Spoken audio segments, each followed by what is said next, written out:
in what I hope will be a historic evening for this campus. I look forward to the kind of open debate that I know will take place. I am actually not going to speak very long, and I'm going to tell you why. And that is because I think it's very, very important that we hear from the people who want to go to the mic and tell us their thoughts, their experiences, and their perspectives. This is an opportunity for students to come together, to hear from one another.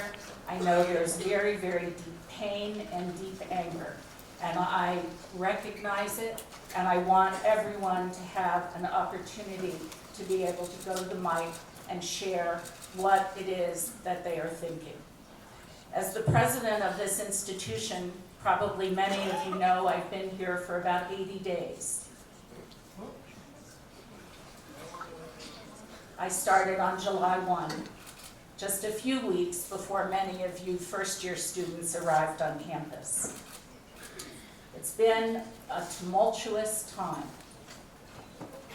It has been a challenging time, but challenging times are good if they make us better. And that's what I see happening tonight. I see that a lot of very brave, very courageous people are here to help us understand what their experience has been on this campus, and hopefully we will move to what we can do to make this campus better. This campus has been here for 150 years, and 150 years worth of students have gone through here. You carry forward an unbelievable legacy of talent and brilliance and fighting for equality. It's gone on here for a very long time. You have many faculty and deans and vice presidents in this room who themselves have struggled to try to make things better. I am confident that Colorado State University is the kind of place where we will show the world that we can come together and that we can make this a place where all students thrive, where all students understand that they can learn here and be free of the kind of racism and bias that I know many people sitting in this room have experienced.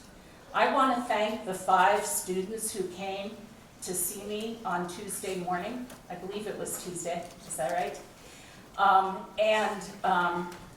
want to thank also Blake and Ben of the ASCSU who also met with me.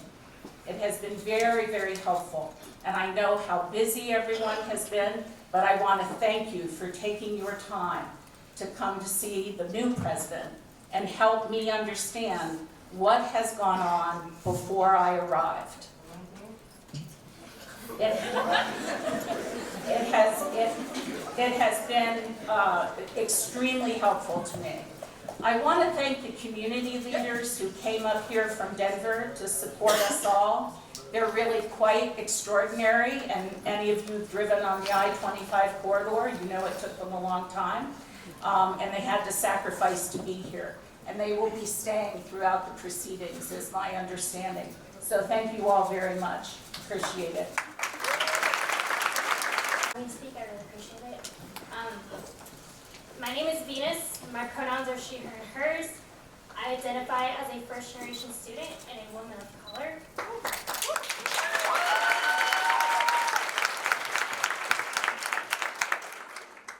I'm a 4th year here at CSU. I've worked 5 jobs on campus. I teach here on campus. I have served as a RAM welcome leader twice. I have served as an orientation leader. And I have been a victim of direct microaggression and racist acts since the 2nd week of my first year here at CSU back in 2016. A total of 3 years that I have been impacted in a multitude of ways that have affected my life and my well-being. The details of my experiences, though very painful, are not what I want to focus on.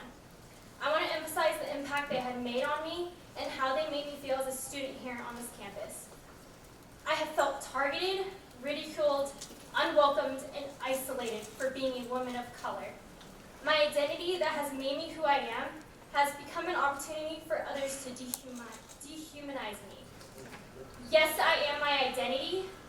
However, my identity does not make me less of a person. It makes me a person.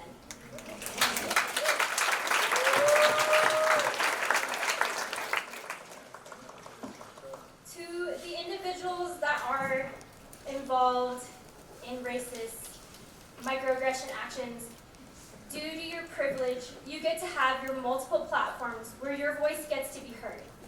You have bestowed upon yourself the opportunity to try to erase the damage you have done by minimizing the impact you've created.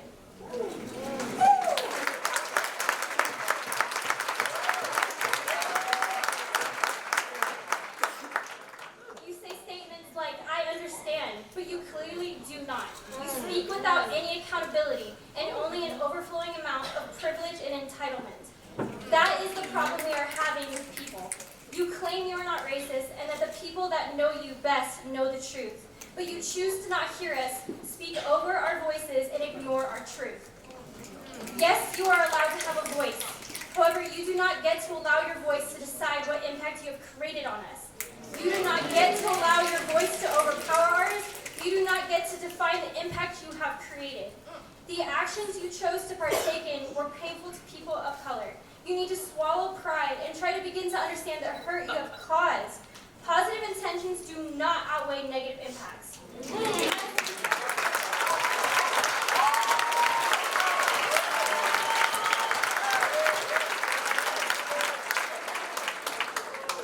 As people of color, we are tired of the lack of accountability and the lack of support. We are upset because it's your privilege that gives you the chance to have your voice heard and your mistakes justified. You get to silence our voices and our hurt over your negative actions with statements such as, "I didn't mean it." Your excuse of ignorance and a lack of education on identities propelled you forward while we are thrown back yet again. You have had your multiple platforms given to you by your privilege to tell your side. Now, it is our turn. How can we as a university speak on this idea of living by our principles of community, but send out an email protecting the perpetrators and not supporting people of color?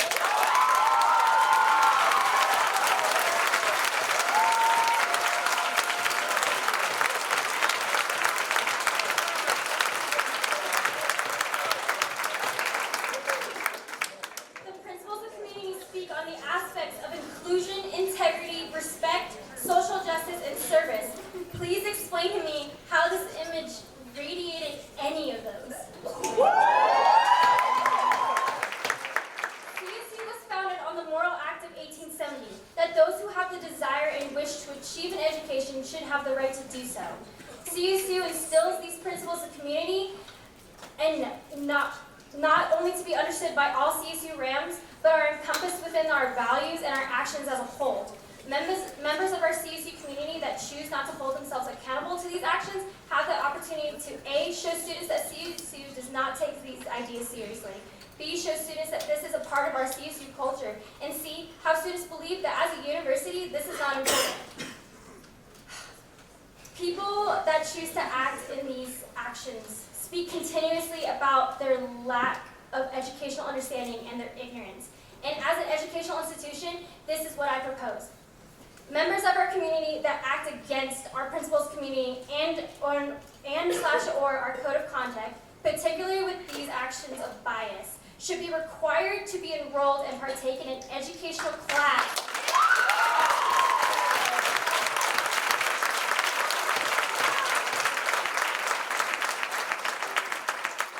An educational class regarding the principles community, the code of conduct, and the awareness of identities. Individuals enrolled in the course should also be required to donate a minimum amount of funds or volunteer their time towards the student diversity program.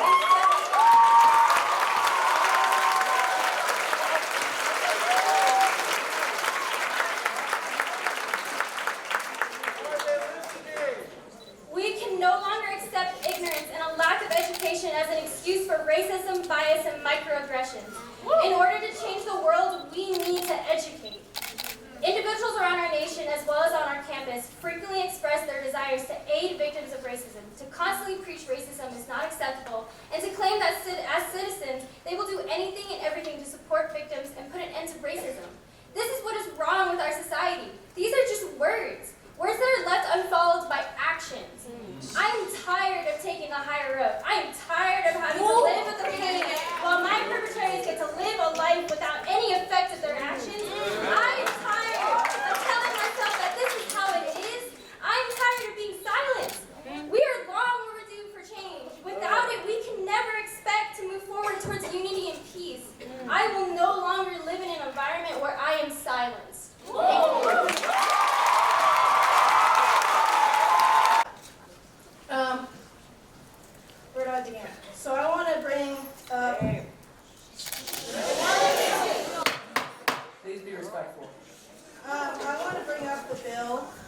that is in consideration.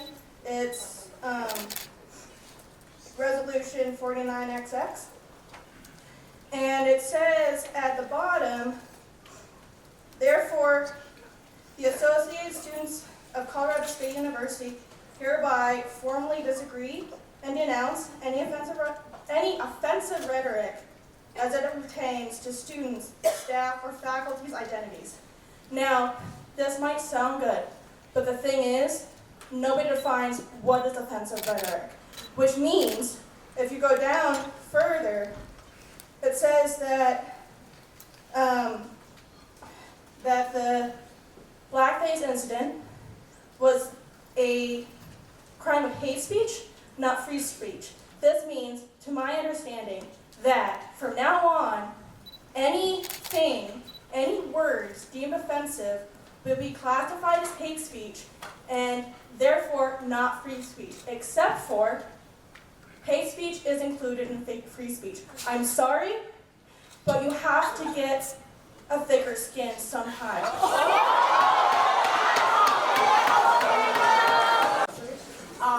I'd like to start off by saying any white student on this campus does not have the power to tell students of color what is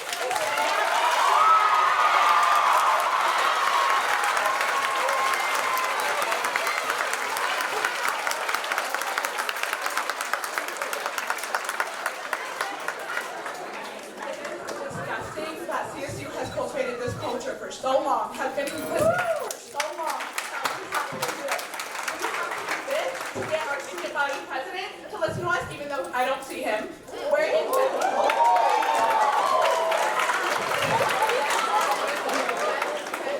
Bring it back. Let's listen. Let's be respectful.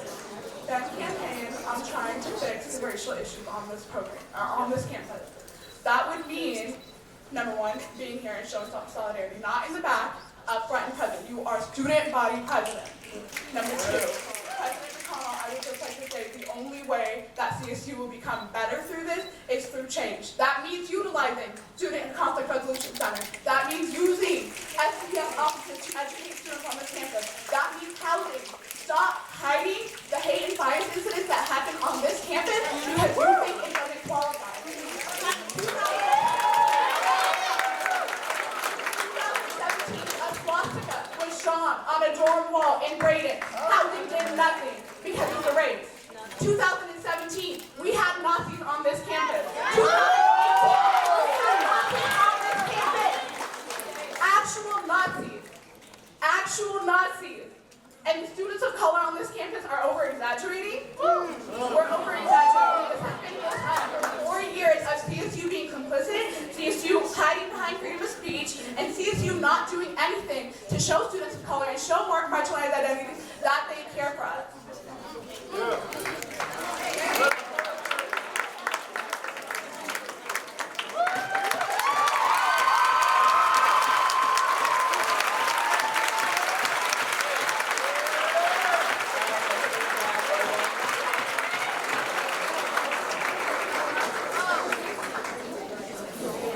Please state your name for the record.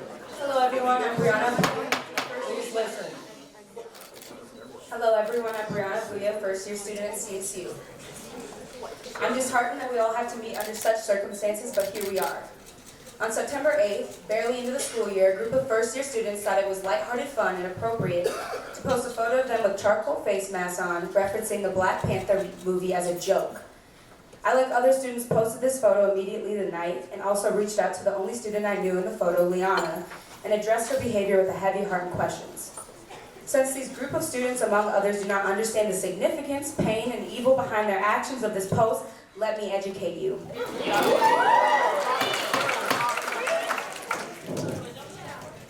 Black Panther has a cultural significance towards the Black and African American community in which it references oppression and excellence regarding the community of colored people.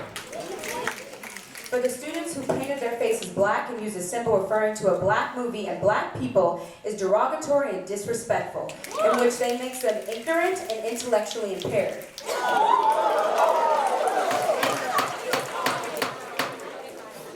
I am genuinely embarrassed for these students and the people who choose to entertain their disturbing behavior. To the students who choose to justify their actions, shame on you. In relevance to being an adult, you must take responsibilities for your actions, regardless of the intent. Maturity comes with acknowledging the way you make people feel is extremely imperative to address. To the students involved with this disheartening image, if we take the time to learn how to speak with purpose and to be kind to one another, we will grow not only as a student body, but as a united front and community. Everyone should make it a goal to follow the moral laws of being an active member of society. Hate is not something you're born with, it's taught. Use your voice to speak candidly and with love. You get nothing out of disrespecting someone's ethnicity, sexual orientation, religion, or anything else. When you use your voice to speak hate into others, you sound arrogant and it degrades your character, making you and whatever you say irrelevant. Watching Liana's interview and statement, she has posted our excuses to dismiss her lack of education and carelessness. I will not entertain nor have a heavy heart for the backlash you get for your bigotry actions. I will not feed into your victimization in which you lack of embarrassment seem to assign yourself. The excuses you make for yourself and actions are absolutely disgusting, and your idiocy is very evident in the way you articulate yourself and your thoughts. All of these students pictured lack empathy and succeed in ignorance. At the end of the day, you get to be white with privilege and never experiencing oppression. You get to take the black off at the end of the day.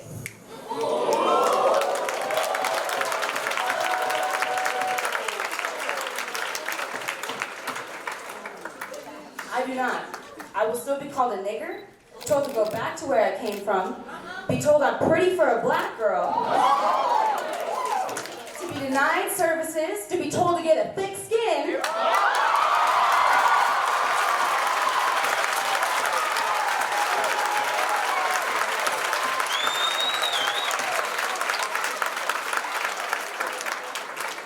and we always be treated as less than.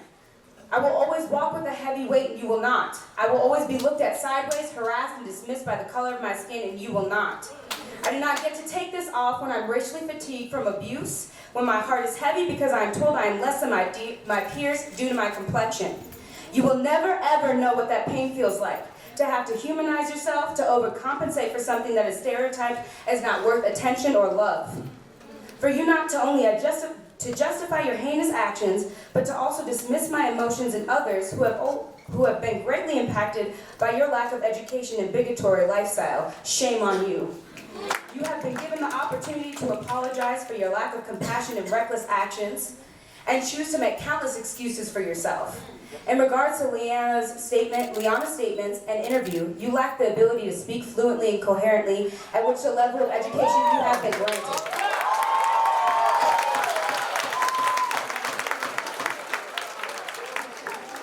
I urge you to take the time to learn how to not only articulate in a manner that is understandable and not on the elementary level you so proudly speak at, but also take responsibility for your actions. I'm very thankful for this platform here to speak my truth and thought in relevance to this incident. I will no longer be silenced. I will be heard. We will be heard. CSU will no longer dismiss my concerns for my safety on this campus. You will listen to me and my community and you will respond to it. I am paying thousands of dollars to be in this institution in which they speak so much pride into their policies and pillars of community that they don't even practice.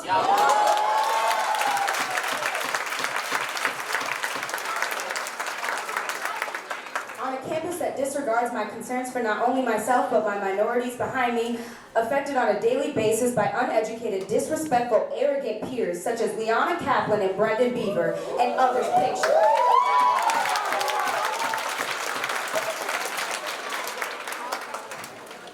Today, I am not proud to be a CSU Ram.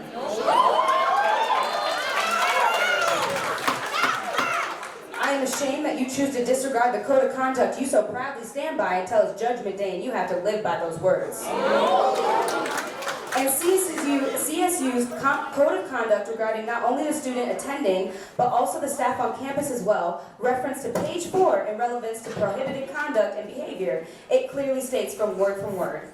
Harassment in any any form through any means of communication on the basis of sex, gender identity or expression, veteran status, genetic information, race, creed, color, national origin or ancestry, sexual orientation, age, religion, pregnancy, or disability, including but not limited to any violation of federal or state laws or university policy prohibiting harassment. We call it hate speech and you call it our First Amendment. It makes me sick to my stomach. You state these actions are expressly prohibited. Practice what you preach. I'm exhausted of how much time and energy I have wasted trying to seek justice in a place where I should feel respected and safe.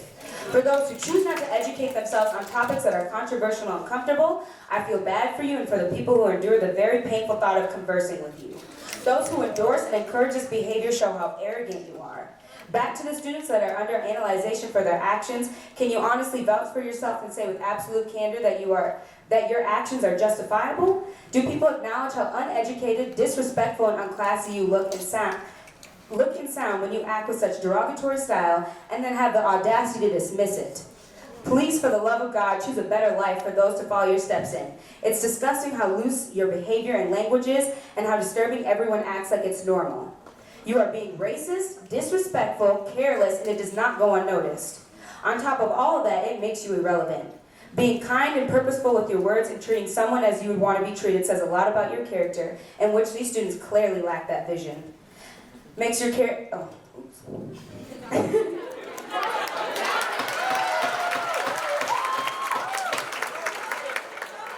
It makes your character a lot less meaningless if you apply the simple things such as living a non-offensive and respectful lifestyle and following the moral laws to being an active member of society without being a bigot.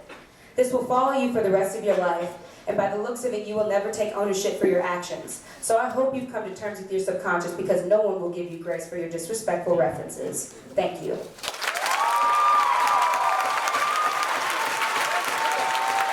And my pronouns are he, him, and his. And when I first came to CSU, I already knew that was pretty much a racist school. But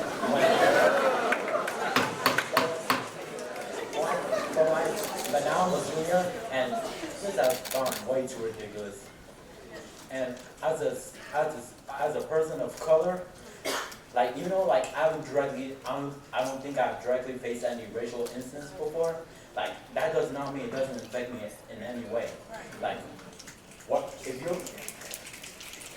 you're white, you can go home feeling privileged, but for us, we have little to nothing. Whenever one of our own is a victim of police brutality or gets killed by the police, we're we're told to get over it, say maybe you should just behave better. Like, don't you know how offensive that is? That is like going up to a woman and telling her that she would have been raped if she had just dressed modestly or appropriately.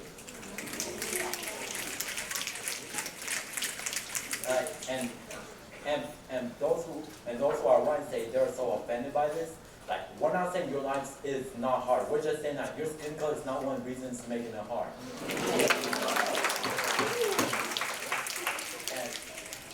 And for example, this one woman named Tommy Larry.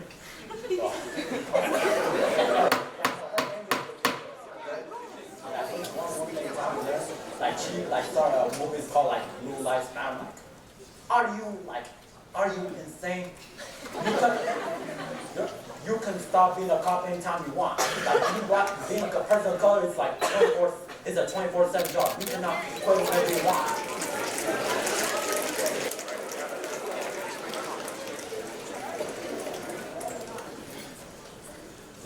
Even though I was born in this, if you can call it country, I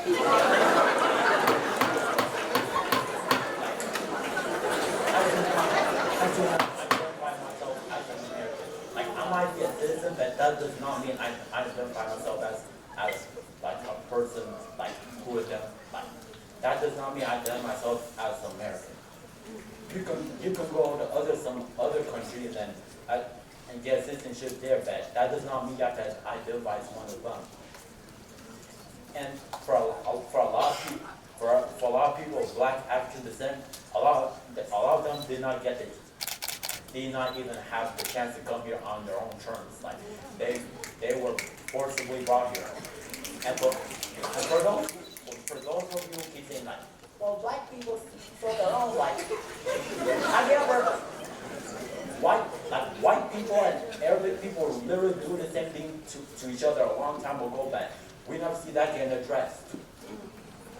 Like back in the days, like I'm pretty sure y'all know about the Romans.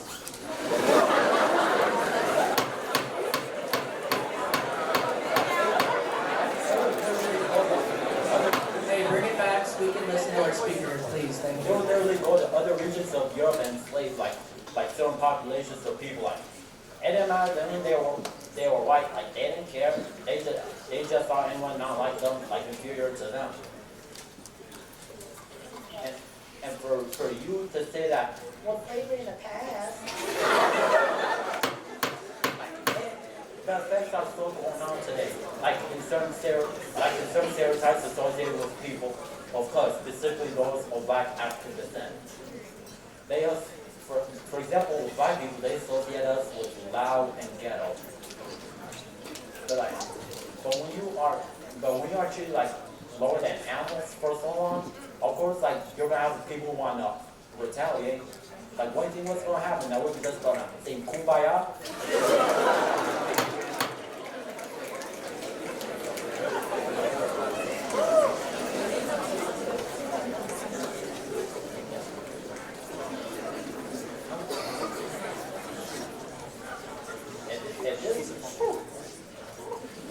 And for those who keep saying that, well, like, just keep working hard. Like we have been trying to do that for a long time, and our efforts keep getting sabotaged a lot of times. And a lot of people keep trying to depict us as thugs, promiscuous, those who just want to reach out the system. Like majority of people on welfare are white. Most of the people convicted of sexual assault are white men. Never see like a lot of times whenever you see news of a gun shooting on like a gun related shooting, a mass related shooting on television, like and you can almost always be guaranteed that person is white. But for some reason they usually don't want to call that guy a terrorist. And to associate terrorism with religion, like Islamic extremists, Islam, like to be for a mass shooter to be an Islamic extremist, that's like a 1 in 10,000 chance. Like most of those shooters are white.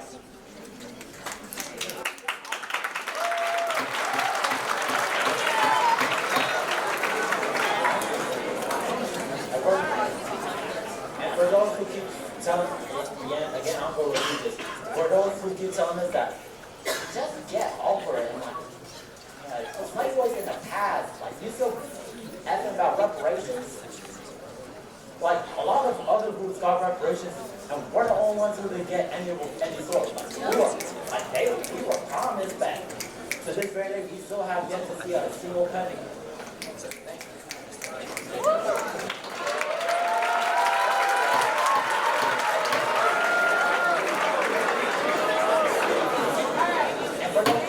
Let's bring it back and so we can listen to our speaker here. Thank For those you. who say, black lives matter so racist.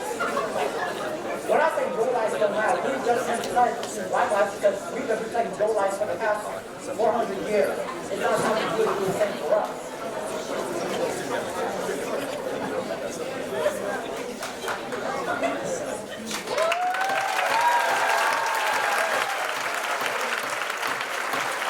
For 33 years.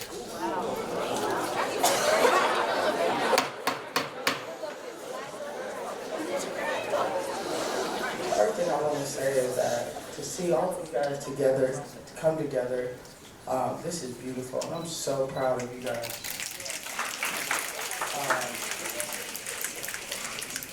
The first thing I want to say is that you guys all spoke so eloquently, so beautifully about the topic and the situation, but there's one thing we all miss. And so for me, my mother raised me in a home of faith. So my faith is Jesus Christ. And I feel him in this room, and what I see and what I know is that there are two things in life that I think are deceiving. And I read this the other day. Dave Chappelle wrote it. Anybody else heard it? Anybody else heard it? Alright. So before I get to that, I've lived here for over 30 years and I've experienced racism in so many different ways. I went to Beatty Elementary School, and then I went to Lincoln Middle School, and then I graduated from Rocky Mountain High School, and then I went on and graduated. Well, I came to CSU, and then I transferred to Kearney, Nebraska. My father taught here for over 20 years. His name is Dr. Malcolm Scott. Some people may know him, some people may not. And so this is nothing new. And I just want all of us to know that this is just another moment where they want us to be divided so they can conquer us. And at the end of the day, the only way we're going to get to where we want to get is when we stop looking at what's different about us and what happened to us. And I will never forget that. I will never, ever devalue what happened to us. But at some point, what I want us to do is to remember that the only way that we can overcome the pain, the sorrow, the hurt, is through forgiveness. And it's not for them, but it's for us. Yes, they got to pay their consequences. Absolutely. And that's what we're here for. We want them to know that somebody needs to hear us, and there needs to be consequences for their actions, or else it will continue to happen. But also that we love them, we care about them, we want them to love and care about us, and we want, sorry about that. At the end of the day, all we want is equality. And so my message tonight is, and this is a man that's been here for 30 years, been in jail, I've been racially profiled, I've been called the N-word, I've been in so many circumstances. I have over 13 33 years old charges in Fort Collins, because I just don't play that.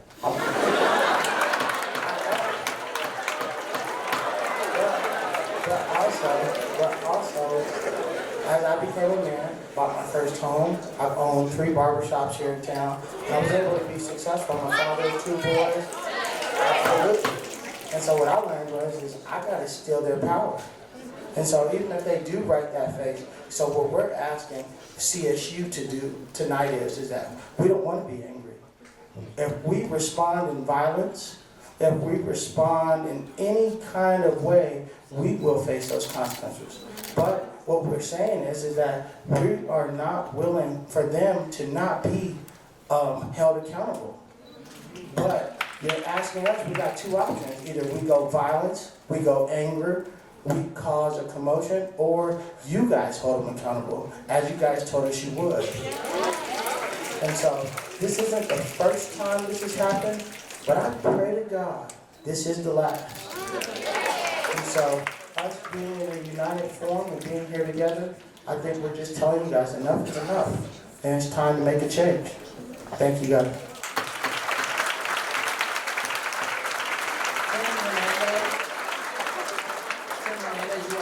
Community member speakers list. You want to pass? Okay, we're going to go for our next person at the podium. Would you please kindly state your name? Hi, my name is Giselle Bear. I'm a 4th year student at CSU, and first I would like to acknowledge the person that said that we need to get a thicker skin. I have never heard of white women having to have a thicker skin when they cry. To begin, I'm originally from South Carolina. And the outright and overt racism that I experienced, my friends experience here at CSU's campus, is disgusting. I am tired, I'm exhausted of talking in classes and having to explain to my white peers why they shouldn't say colored people, why they shouldn't say certain things. It's exhausting. And to this situation that happened, with the students, everyone should be held accountable. Leanna's the only one that's taking the brunt of the situation. We should know the names of the other 3 people in that picture. We should know who took the picture. Everyone should be held accountable. It is so disheartening for the Black and brown people on this campus that they have to deal with this every day. There would be people called the N-word, been spit on, had things thrown at them.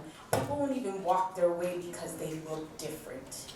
It is immensely disrespectful to the people that are also Americans that come to this university and also non-Americans, kids of immigrants, and so on.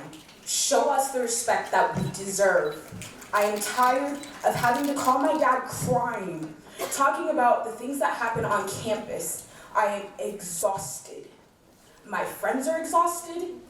We are all exhausted. Hold people accountable for the actions that they do. You hold us accountable. You get us in trouble, and you're immediate with it. If y'all remember, when the news was put in front of a black student's room, the case was cut short, and no one cared about his mental health. No one followed up, and they just left it at that. But a couple days later, when a black man committed a crime on campus, he was immediately found and arrested. But the white student that put that noose up, they don't know who did it, all of a sudden. It's so disheartening, and it's so disrespectful to these students that come to this campus that pay money. They give their time. And it is also not our job to educate you. Take the initiative. There are books. There are classes. We are not the ones to educate you on everything. Take initiative and learn for yourself. I'm tired. Thank you.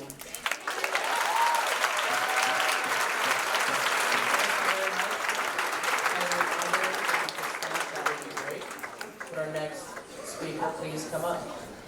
To see how we continue to not hold people responsible for these negative impacts on people of color. As people of color, we can't just be students. We hold way more responsibilities than our white peers when it comes to social issues. We can't, I have an exam tomorrow. I know people who are here who had work, who missed work. As people of color, we continuously have this battle of, well, this is my community. I can't ignore this. So you sacrifice. You sacrifice sleep. I'm sacrificing sleep. I'm sacrificing studying. And that's something that people of color continuously do day after day. I've been here 5 years. I've seen too much, and it's heartbreaking. I was in student government. I was in the executive branch, the environmental affairs executive branch. I was here when the whole diversity bill was happening, when we were trying to put diversity seats in. Now, thankfully, we have seats that represent the different SDPS offices. But what was heartbreaking is that was hard. That was hard work. There was so much pushback. It was this and worse. We had fraternities coming and yelling at us, telling us that we just wanted extra stuff. We just felt entitled to everything. So seeing 5 years later, stuff like this is still happening. I'm a part of the Native American Cultural Center. I have immigrant parents. I've seen over the years where when President Trump was running for election, there was a lot of fraternity students who were coming out and building walls in the plaza. And that too was free speech. This is what I'm saying. It's not just this one isolated incident. We're here because we're hurt, because this happens repetitively, and it affects our education, and that's not taken into account. It's not taken into account that we stay up late, coming, organizing, being activists, and not eating, not sleeping, not missing work, missing classes, missing studying time to do all this work. So I think it is about time that we are given a little bit more space, and that people are held responsible. Like some of the students have said, our society does not hesitate to hold people of color responsible. We do something wrong, we're adults. They don't talk down like, oh, they're just uneducated children. They treat us like criminals.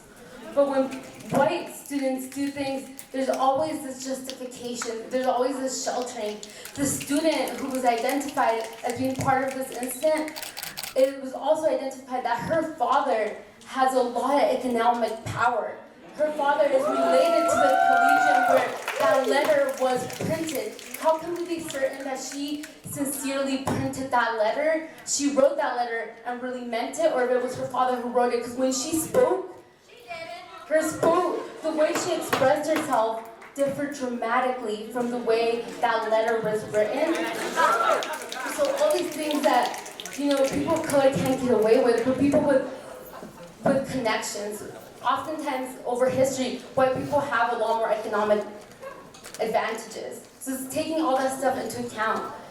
And I really second what Venus mentioned in the beginning. I think the way that we can begin to move forward is putting resources to help educate our white peers, our white folks. Because I feel like if students could leave our university still holding these racist, xenophobic ideas, we have failed as a university. So we can begin to address those issues by having money go into education. Yes, if a student, I don't think that a student should be expelled for what they did, but yes, they should be required to then take courses where they learn about the history of blackface, how was it used in the past, where they learn the history of all the ways that these things they think is just funny has impacted people in the past and continues to do so. They should be expected to volunteer and really integrate themselves and acknowledge, yeah, I did wrong, and I will begin by acknowledging that I will start working to educate myself and enroll in classes that really force me to do that difficult work. Thank you for your time. If you don't know, blackface has history. So let me give you a history lesson. Blackface is more than just dark makeup that white people use to dress up in. Its American origins can be traced back in the 19th century. White actors would routinely use black grease to paint on their faces when depicting plantation slaves and free blacks on stage. To be clear, these weren't flattering representations at all, taking place against the backdrop of society that systematically mistreated and dehumanized black people. They were mocking portrayals that reinforced the idea that African Americans were inferior in every way. With that, I don't feel safe. I don't feel safe. And it's sad that I don't feel safe in a place where I pay tuition. And those who threaten your every essence of being black, there needs to be education. And I also think that there needs to be a verbal apology face to face.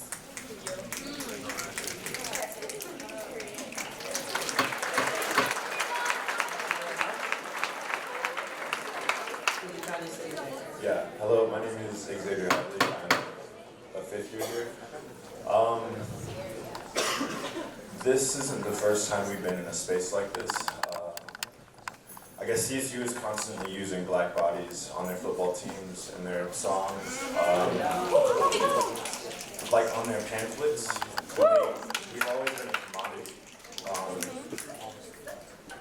And like with the word diversity, like what does that mean to us? Like you use our faces to attract other people to bring in money to the school, but we're not money, we're people. And it's like, give me one moment. Take your time.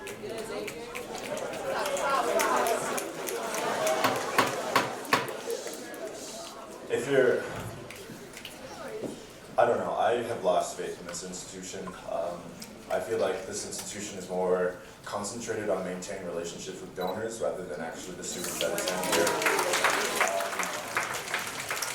And people, they're not caring for us. They use our bodies and then they let us endure all of this racism, and anger holds weight. Anger shows up in the body, and we carry that every day, and I'm tired of it. This school has literally allowed Nazis to march through this campus. Literally. Like, if that's not a legacy, if that doesn't speak to a legacy of murder, then I don't know what does. Or like a noose being hung up in front of my friend's hall. I'm tired of seeing my peers in pain, and I'm tired of being in pain myself. So we're here, you give us this space. We speak, but that doesn't solve anything unless something is done. That's all. I'm the president of the Lambda Beta chapter of Omega Psi Phi Fraternity Incorporated. So there's this word that's being tossed around, and I feel like it's going over a lot of our heads, and that word is education. And so I'm gonna just use this moment to educate those that really struggle to get the purpose. And it's really piggybacking off of Giselle's point. So I just had a few quick questions for the ma'am that made the comment. When have you been? You can't question during. I'm just. Can I just state questions?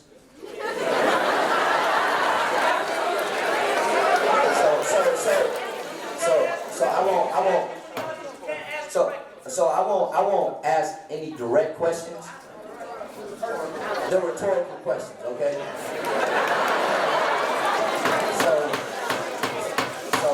if I may, when has those of Caucasian descent been in a marginalized group? Okay. When has those of Caucasian descent sat in the classroom and had somebody ask, "Can I touch your hair?" When have you sat in the classroom and felt alone because you're the only one that looks like you? So, and I have a list of these questions, but just another one is, when has those of the Caucasian descent, when have their ancestors been enslaved for over 400 years? Never. So I don't get why somebody with so much privilege that hasn't been earned can say we should have a thicker skin.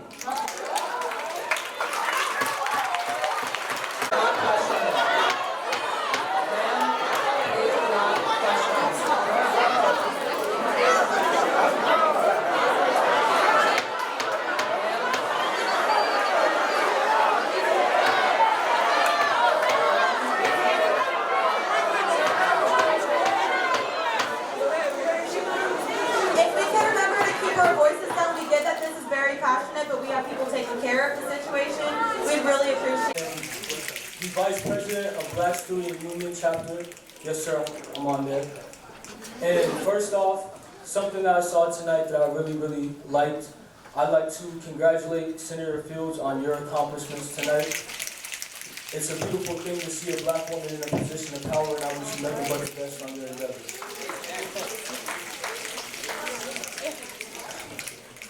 Like I mentioned, I'm from UNC, and also on behalf of myself and my UNC family, I would like to tell my students of my fellow students of color here at CSU that not only do we hear you and we will make sure that you will be heard, but we stand with you as well. When I first heard about this incident and I saw the pictures of this incident, I reached out to a lot of the people that I know here at CSU, and I even talked to some today. And my first question was, how are things going on the campus with this happening?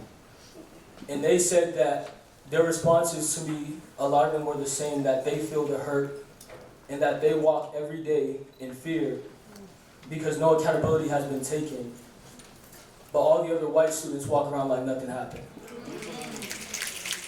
And to me, that just speaks volumes, because if you look at the history of blackface, I'm not going to give you a long essential history lesson, but in 1850, when blackface first started, it was normalized. And when you normalize something, you're saying it's okay.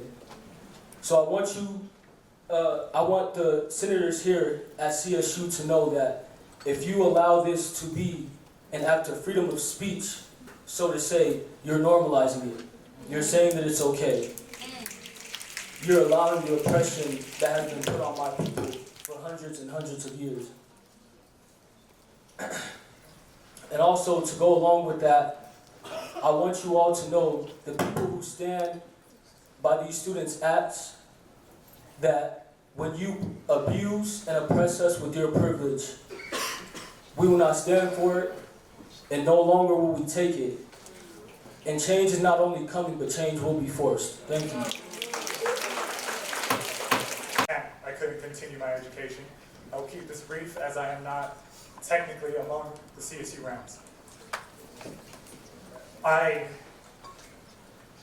hate to be another person who talks about what happened earlier with the thick skin thing, but my point, something that confused me, is how I could possibly build up a thick enough skin to stop the bullets that took my heroes.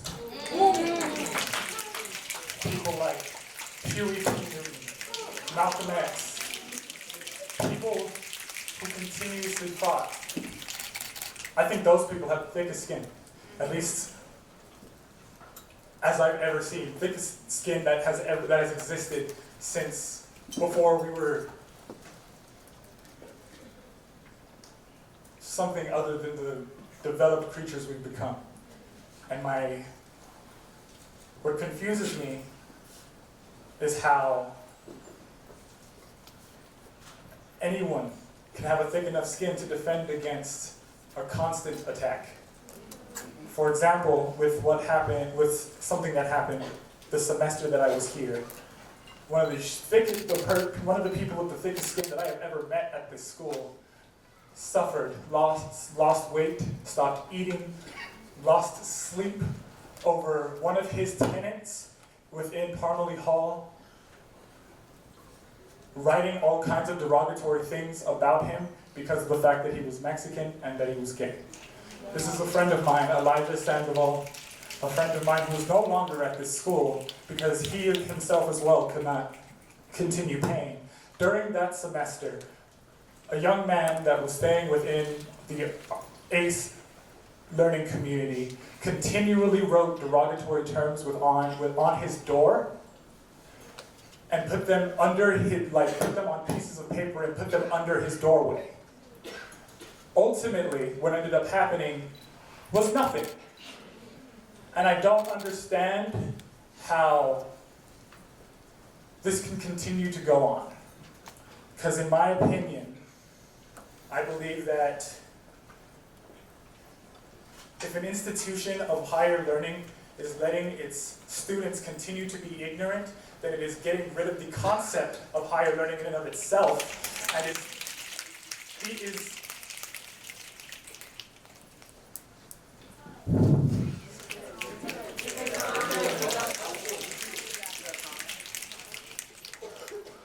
in my opinion, a higher institution should have the rhetoric of everyone who goes through these halls should go out smarter, better, and ultimately more accustomed to the society that we not want, but have to live in. I have no other choice but to be here, unfortunately, because of the fact that going somewhere else costs money that I can't get without being here. I ultimately don't have any other choice but to sit here and feel the terrible things I have to feel as a black man in this country. In an institution of higher learning where I'm actively giving you my money, there is no excuse for something not getting done, regardless of legislation, regardless of a law written by, honestly, a slaver. Let's think about it. Thomas Jefferson was one of the highest hands in writing our Constitution. This man not only enslaved one of his daughters, but held slaves in both this country and France. Is that a rhetoric that you're going to continue as an institution? And that's legitimately a question. I want to know. Is that something you're going to continue, or is that something that will change? I really appreciate your testimony tonight. Unfortunately, this isn't the time for questions. The time for question tonight is in our new business, which has a lot of bills and resolutions that addressed this previous incident. So that'd be a time to stick around for questions tonight. So I'll be there.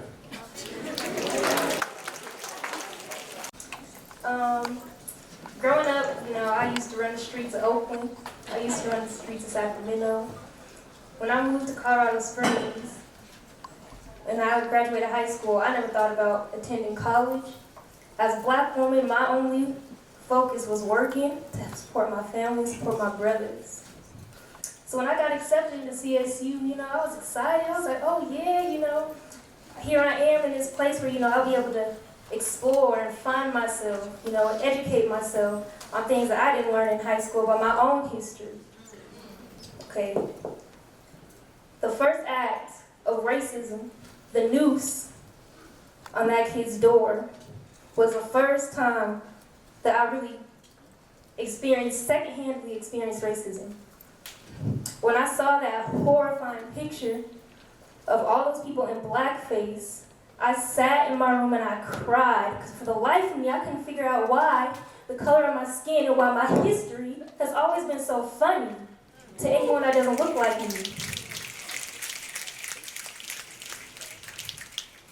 We will be heard, and I've never had the courage to get up here and talk in front of all these people, because there's so many people in here that look like me, you know. I gain that courage and that pride to speak in front of all of y'all. And as I'm looking around, I see tears falling on faces, and I want you all to know that I feel your pain. And I too was first-handedly humiliated and embarrassed by that picture, and I hope that consequences are served, and that's all I have to say. My name is Aubrey Johnson. I am a student at UNC. First things first, I wanted to acknowledge every person who's here. Thank you for being here. You're really out here representing, and I wanted to acknowledge everyone's voice. Excuse me, sorry. Everyone's voice for everyone who has talked already. I just want to start out with a quote from Rudy Francisco. He's a poet, and he says, "People fail to realize that we are far more similar than we are different." That being said, I want to talk to my white peers a little bit. You guys have more privilege than the rest of the people in this room, but none of you are talking. None of y'all are taking action. I get it. You don't want to block yourself with the people, or you don't want to relate to the people who have been a part of these incidents or responsible for these incidents and fail to take accountability. But this is the time, whether you realize it or not, this is the time that you need to speak up, tell your peers what they are doing wrong, make them take accountability for the things that they are doing, and show them that they are hurting more than just themselves. They are hurting whole communities. Everyone at CSU, I just want to apologize that you had to endure this. And I also want to apologize to the people who are not doing anything, because I'm sorry that you do not see that there's a problem.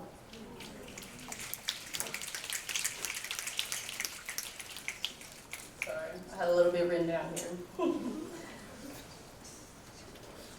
So just concluding what I have to say, I'm hoping that all the white peers here, y'all start taking more responsibility for the people around you. Thank you. Thank you very much. Our next speaker, please lead to the podium. But UNC and CSU Pueblo are here to speak on our behalf because they know about our situation. So the fact that the east of the United States of America knows our situation, that's embarrassing. The fact that Snapchat had a whole news story on our story, on our situation, because CSU didn't say anything about it. To me, that's embarrassing. Being a black woman on this campus, being a Mexican woman on this campus, who has to identify as both cultures for everybody that's biracial and has mixed parents, that's embarrassing. Because not only do we get attacked for being black or being whatever race we are, we get attacked for being our orientation or our sexuality. And that's embarrassing. The fact that we have to stand up here and come to this meeting to sit here and tell you what happened was wrong, after everything that happened in this school, is embarrassing. It shouldn't have to take a photo for CSU to say, no, this is wrong. Because at the end of the day, you represent us. You are our voice when people are looking at our school. For recruitments, just like I echo the gentleman who brought up the sports. Our CSU football players are mostly black. They're mostly minorities. You represent us. So for us to be embarrassed nationwide is embarrassing. For me to have to talk to my grandfather from New York and sit here and say, yeah, this happened at my school is embarrassing. Because now I don't know how to respond to it. And we talk about educating, and we keep throwing out the word education, but how can we educate people on African American studies when the class is only taught once a semester out of 100? How can we educate our people on black athletes when that class is still only taught one semester over 2 years, because it wasn't taught last year? So my question is, and I pray, just like I echo the gentleman, I just pray that our people continue to stay strong and that we continue to educate other people. And we might not agree with things that are going on, but at the end of the day, we are still Black excellence. The fact that we can sit in this school and we can get our degree, go to classes, we are Black excellence at its finest. And we're not going to stop being Black excellence because you want us to. We're not going to lower our tones because you want us to. We're not going to stop going to classes. We're not that. We don't do anything. We're just here to be Black excellence, and we're going to continue to strive to be at Black excellence, at its finest until we get that degree. Until then, we're still going to represent CSU because this is where we're at and this is what we pay to come do, is get our Black excellence. So for all my Black people and my minorities in the crowd, I am so proud of you guys for staying strong and for being here and saying your voices. And even if we're told to get thicker skin, which I don't know, but we already have the thickest skin here because every single day we all go through something that we are not wanting to go through. We all sacrifice and we continue to strive and do better. And I'm so proud of every single one of you from the bottom of my heart. And for all the culture centers, continue to be great, continue to strive and put your students to exceed better because we are CSU being a minority and we're going to continue to be that. So, Thank you very much. Our next speaker come to the podium. Please state your name.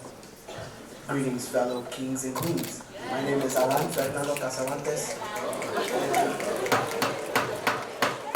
Listen up and give him the respect he deserves. I just want to tell y'all a little bit about my story. I've been on this campus for 4 years now, I think, and I'm supposed to be graduating in the spring. See, issues like this, they aren't new. They really aren't. This has been happening since I was a freshman here on campus when I saw a whole cardboard box wall being built on campus on the plaza. It started there. That was in 2016 when the election was going on. Then we had incidents like Queen of the Jungle, which was hosted by a fraternity that they saw no problem representing African Americans in jungle costumes. They thought that was okay. That was discussed and that was resolved. This has been reoccurring for year in, year out, year in, and year out. And finally, we've been given a space to speak. And I am very appreciative of this space. But what everyone wants here is we want our action to be taken. Because we know that this happens every single year. It's not new. We hop on our Twitter feeds, hop on our Facebook, on our Snapchat, we're like, wow, again, what's new? Nothing, right?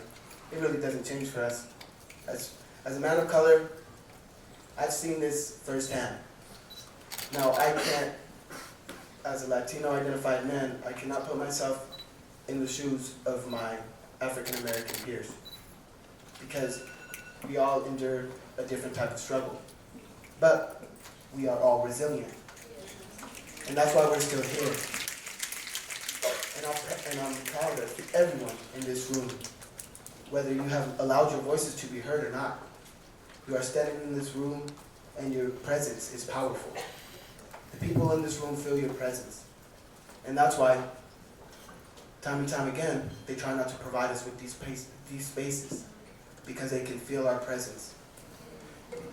All my fellow kings and queens, remain resilient, remain appreciative, and remain hungry. Because this isn't the last issue that we're going to face. Many more are going to come. And when they do come, I hope that we can all stand together as people of color, as students of color. I've seen all of this firsthand on this campus. You know what? I guess I could say now that I'm really not proud to be a CSU Ram. And as a first generation student, I'm proud of any education that I could get my hands on, you know? And it sucks that I have to stand up here and say, I'm not proud. And I'm hurt. I really am hurt. My heart is heavy. I'm up here, my blood is pumping because I'm so nervous, I guess I could say. What I'm trying to say is that to all my students of color, is we're in this together. I walked into a house where I've seen white men dressed up in ponchos and sombreros, what they call Cinco de Drinko, and it's ripped, right, and we aren't appreciated And you know what? I appreciate y'all because y'all are fighters. You're all fighters. You guys. And honestly, I couldn't be more proud to be a part of this community. To see all these students of color come from across Colorado. Pueblo, all of Colorado, all Colorado. We got Pueblo in here, we got UNC in here, students from CSU, CU, Metro, thank you. All of y'all. Y'all are the definition of beautiful, successful people. And once y'all get that degree, I know all y'all gonna make a difference. Because much like our leaders in the past have made a difference, I believe that all of y'all can make a difference. And for all those white folk that, have heard this enough, my color, my culture, it is not your costume. Fellow kings and queens, remain resilient, remain appreciative, and remain hungry. Sometimes the things that the people that are the same color as me say make me ashamed to be the same species as them.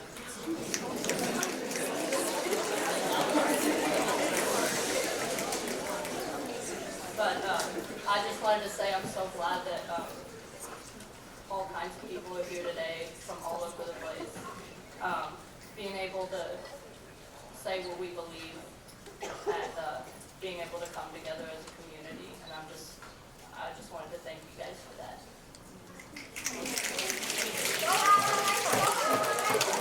I'm gonna quote that. And during that club, my people, I'm not, so I'm Mexican American. My people were being ridiculed for, well, I know they're not gonna say it was ridiculed, but there's activities going around during that club talking about, pretend you were gonna cross the border. What would you put in your backpack? Questions like that were being asked in a club like that, and it's Spanish club. I get the idea you're gonna go and learn to talk about Spanish, right? You're gonna learn the language. And I know I'm not gonna be the first to say that I'm frustrated. I'm frustrated of all of the white people on this campus not taking responsibility for the things that they say. You ever heard, think before you speak? It's not that hard. This is all common sense that I feel we should all be having, but nobody does. And it sucks to always think, oh, well, some people just weren't raised like you. Well, you know what? I'm tired of people not being raised like me. And you're gonna hear me. You're gonna take responsibility for the things that you say, the actions that you do, and the people that you hurt. Because this is not okay. We're tired. We're tired. And I shouldn't have to say anymore. Actually, I'm gonna say one more thing. And this is for my favorite person of ever. And I'm sure y'all will know who. Check yourself before you wreck yourself. Hello, my name is Ivana, and I am a first-year student here at CSU. Like the gentleman before me said, I can't put myself in the shoes of a black person because I'm not black, but I feel like as a Mexican American, we experience a lot of similar situations. On my graduation, my parents were approached by a white male calling them wetbacks, telling them they needed to get out of the seats because it's their seats. So I understand you, but I would like to address one thing that I think hasn't been mentioned yet, and it's the emotion that the students in the blackface incident weren't held responsible because it's their First Amendment and it's protected their freedom of speech. If they are not being held responsible because they are protected by the First Amendment, then why was the chalk at the LSC Center mentioning the blackface incident erased? It was not maintenance doing their everyday job. We have clear pictures where the chalk that was not mentioning any of the blackface incident was untouched. There was a blackface mention, nothing, and then another blackface, and that was left untouched. Why are their freedom of speech protected and not ours? Is my question. If they don't want to be biased, then why not protect all sides of freedom of speech? Thank you. Thank you very much. Woman, and since I've been at CSU, I've been exoticized. I've been asked if I carry bombs in my purse. I've been looked at differently. I've been taught to be ashamed of my skin, my identity. Not anymore. Tonight, I want to read a letter that I wrote our president. It starts with a quote from Martin Luther King, Jr. The ultimate tragedy is not that oppression and cruelty by the bad people, but the silence over that by the good people. Dear President and Executive Leadership Team, my name is Gabriela Zaidan and I am a current student at CSU majoring in social work. Thank you for your letters. They are usually informative and inspiring.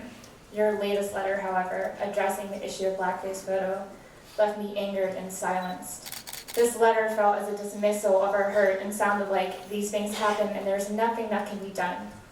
I write this to you in the hope that you do not allow our community to fall silent.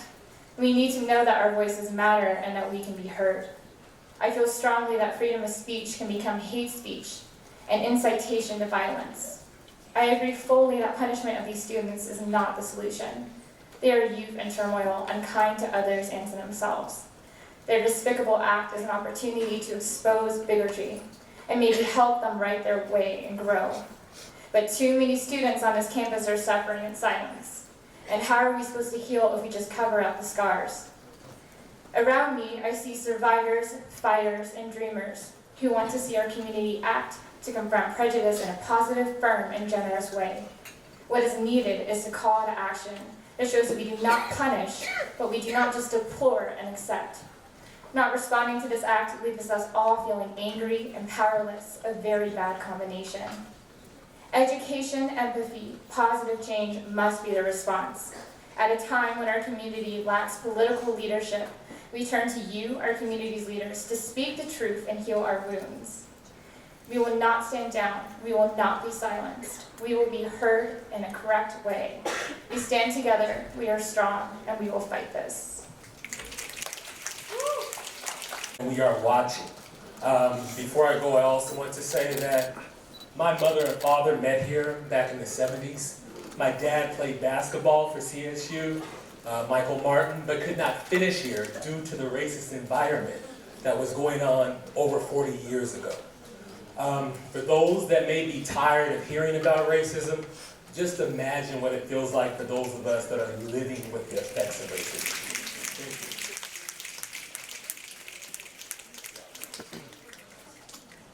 Please state your name for the record. Brother Speaker, my name is Reverend Q. I'm an educator in Denver, Colorado, who sends hundreds of students to this institution every year.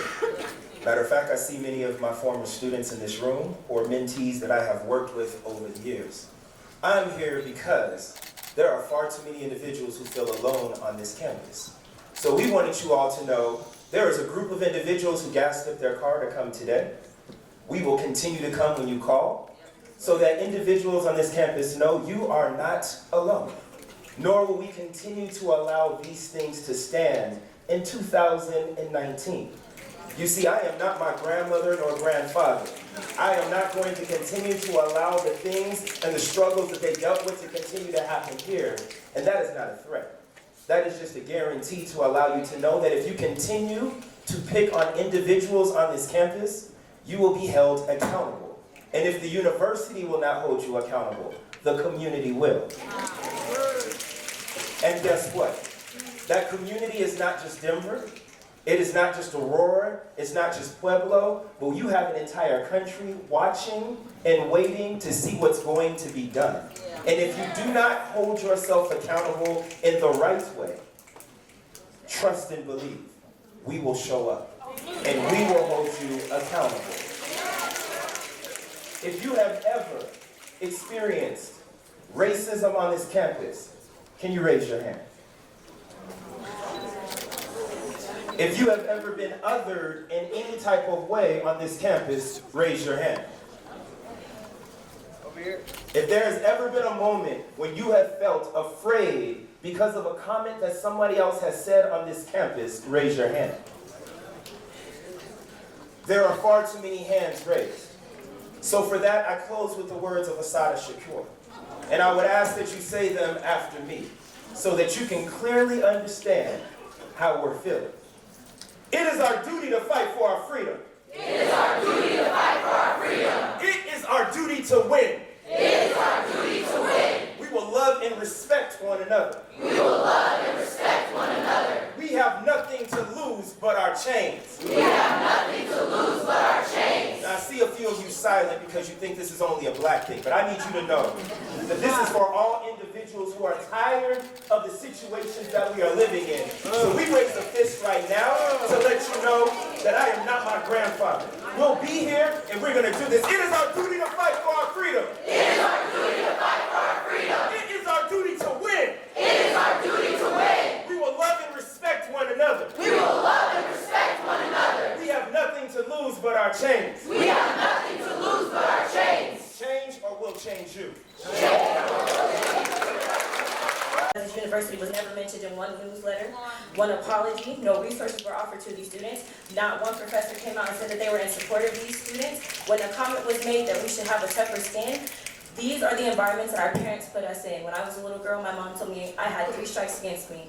I'm black, I'm educated, and I'm a woman. There's people in this room who get to be princes and princesses. They get to run for Senate. They get to be in places of power, right? And they get to say things that don't affect them every day. People leave classrooms because they're the only white student, and they go, I hate to feel that way, but when I get pulled over and I cry and the officer asks me what's wrong, I'm in fear of my life. You can say, good evening, officer. He won't make you step out of your car. You will not go home and cry to your parents because you feel like you're being attacked. None of these people are taking accountability for themselves, and universities are not holding them accountable. But what we don't understand is that people are held accountable when their grandparent dies and they get a 1.78 and they're placed on academic probation.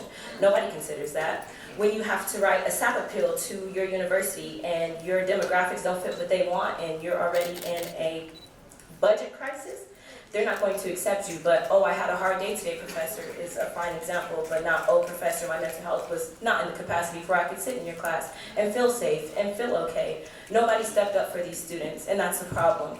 We stepped up. It shouldn't have taken this long for anything to be said from the president of this university. The student body president is not here. I feel like that needs to be something said. Are you here? Oh, great. Great. That's being here, but a statement was not made to the students. Nobody addressed you guys face to face and told you that you were sorry because you feel unsafe in this space, and for that I apologize because you matter. Thank you.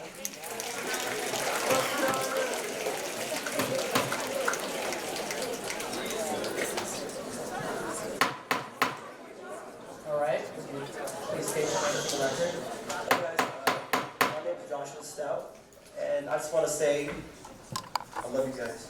Let me tell you, I have a lot of friends and family in this room, and ironically, none of them are white. I don't know why no one's showing up. This is our community. This is beautiful, and I love this. I just want to say something real quick. So, I came here, and I was once a senator, part of the ASCSU. I was named to this semester. And you guys are in a position of power. You have a voice. You have a reason to change this. You see the injustice. You're not following through. You make these votes, but you need to follow through. Not just resolutions. You need to push it to the president. You need to push this higher up. What is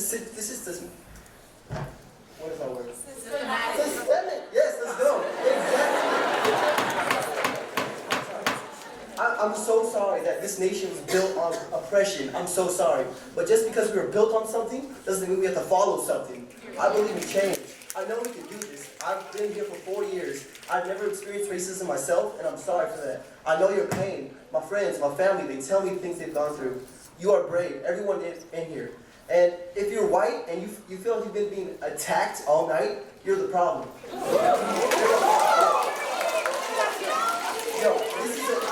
Yeah, I'm sorry. I don't know, not to point anyone out, but if you feel attacked, you're part of the problem. You're not here to help. If you feel like everyone's pointing you out, imagine how people of color feel every single day going through this. I was kind of smoking. It's just like unbelievable. Like, that's really all I had to say. And one thing, I was in Thailand last semester, and I had my friend, he was black, and people in Thailand, they don't see people of color, black men especially, and they were less racist than this school. So that just blows my mind. So I don't know. Good night, guys. Money.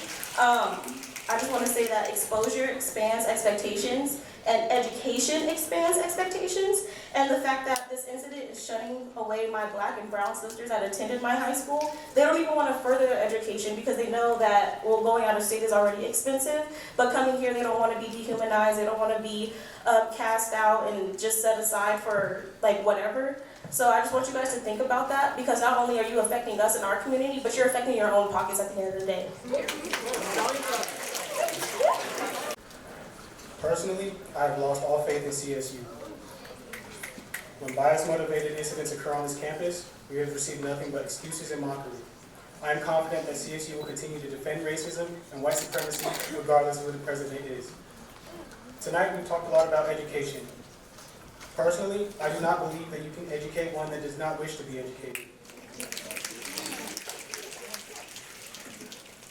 Tonight, we've talked a lot about being heard, but the people that we need to hear us are not present. What kind of dialogue is that? To me, that just shows that they don't want to hear us. Personally, and based off of the experiences I've had on this campus, I will discourage those that come after me from attending this establishment.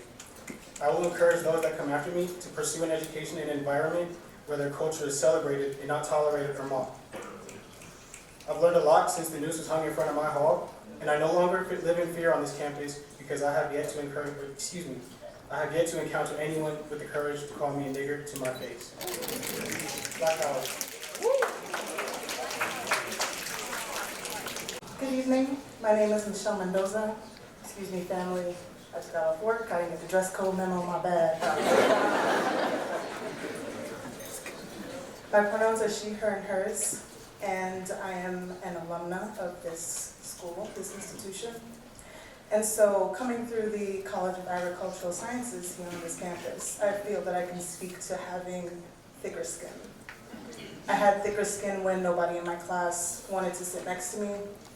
I had thicker skin being the only black person, not black woman, person in my courses. I had thicker skin throughout being told that maybe this wasn't the program for me, and yet still I graduated. Senators, thank you for your patience tonight. Brothers and sisters that are here, especially my younger brothers and sisters, I'm so proud of you all for organizing the way that you did. If you can, take a minute to look around at you and see what you have done, okay?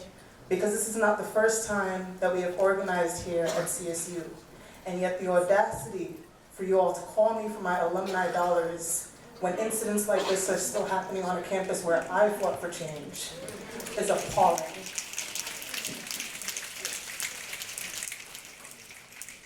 We'd like to talk about not having done the work when there is an 18-page report penned by yours truly on suggestions and gentle reminders to the administration of what can be done to better this institution. As you look around and see how this place is organized, why can't the administration organize an apology? So here are some suggestions. For example, since we like to tout our principles of community and our inclusion and diversity initiatives, please interweave those into our code of conduct so you can never again tell us that there's no precedence and no foundation for us to give punitive actions against students who take strides such as these, photos such as these, make comments such as these. And this doesn't simply happen in the dorms where that photo was taken on school property, I believe. This happens in our classrooms, this happens on the plaza, this happens on the Max, this happens on the transport buses to and from campus. This happens at King's Supers, at Walmart. This happens all over Fort Collins, and yet you expect students to travel here from their homes without having any sort of protection or sense of relief. On that note, we also recognize that there are students who come here and this is their first brush with diversity. This is their first time seeing a black or a brown face. Why then is it that in the same vein where there are alcohol education classes before you get to campus because this is your first brush with alcohol and partying and drugs, why then do we not also have a diversity initiative or a diversity class, online or otherwise, required of all incoming students? Time and time again, my fellow students have spoken up and spoken out. And frankly, the time for speaking has passed because the administration has shown time and time again that they will do nothing. So brothers and sisters, please know that we are here to support you, and rather than my alumni dollars going back to the College of Ag where I did not feel supported, they will go directly to the SDPS programs such as the Black African American Cultural Center, APAC, NAC, the Pride Center, and 7th Grove ALVS, because these are the resources that students need and are feeling supported by. I urge you to take action, administration, because when you have this many people coming out to protest, to speak their piece, you have a serious issue. Thank you and good night.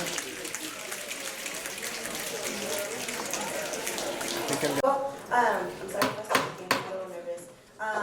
But I want to first state off my identity. My pronouns are she, her, and hers.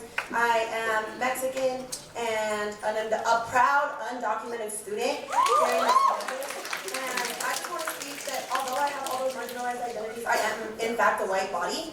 And I'm here to call out my other white peers, because even though I do carry those marginalized identities, I carry the privilege of being white. And let me just tell you, if at any point you feel guilty, you feel like you're being attacked, now put yourselves in the shoes of your peers who are in black and brown bodies. Imagine how they feel going to class every day, getting the microaggressions. Where are you from? No, but where are you really from?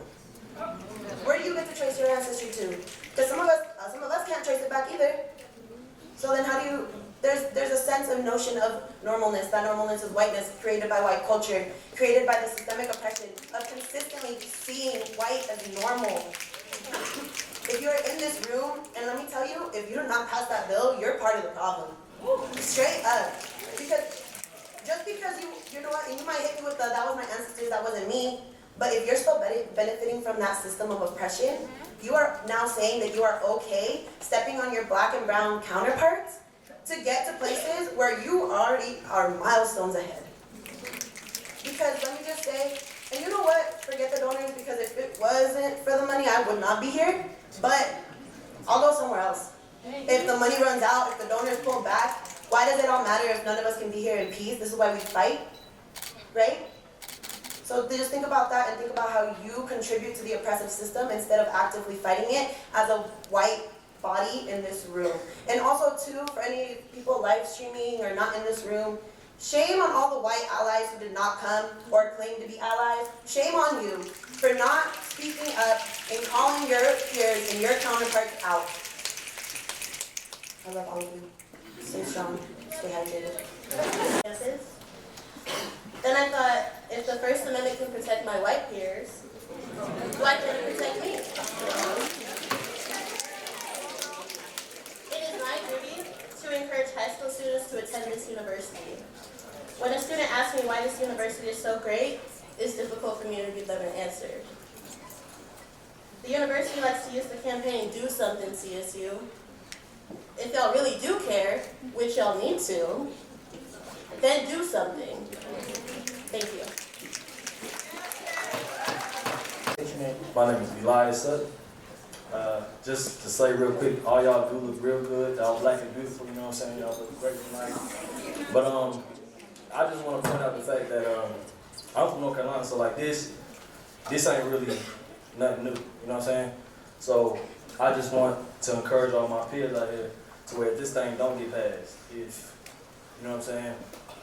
If what we're doing right now doesn't look like there's an immediate effect, I don't want y'all to feel discouraged or nothing like that, you know what I'm saying? If y'all need somewhere to be black, we have places to be black. You know what I'm saying? If y'all feel like y'all holding back somewhere, if y'all feel like y'all doing whatever, that's cool. But y'all need to understand there's places where y'all can't express yourself. That's all I'm saying, you know what I'm saying? Don't let the decision of this or nothing else, white folks look at you sideways, cool, look in the back sideways. Like, that's really all it is. Like, when I first got here, I tried to compensate, I did. But I don't have time for that anymore. I'm not scared, y'all not scared, and we have to show them that we're not scared, you know what I'm saying? So, whatever happens with this, just know we still black, we gonna be black, and you know what I'm saying? By any means, we do what we have to do to make sure that we have a good time out on this campus. That's it.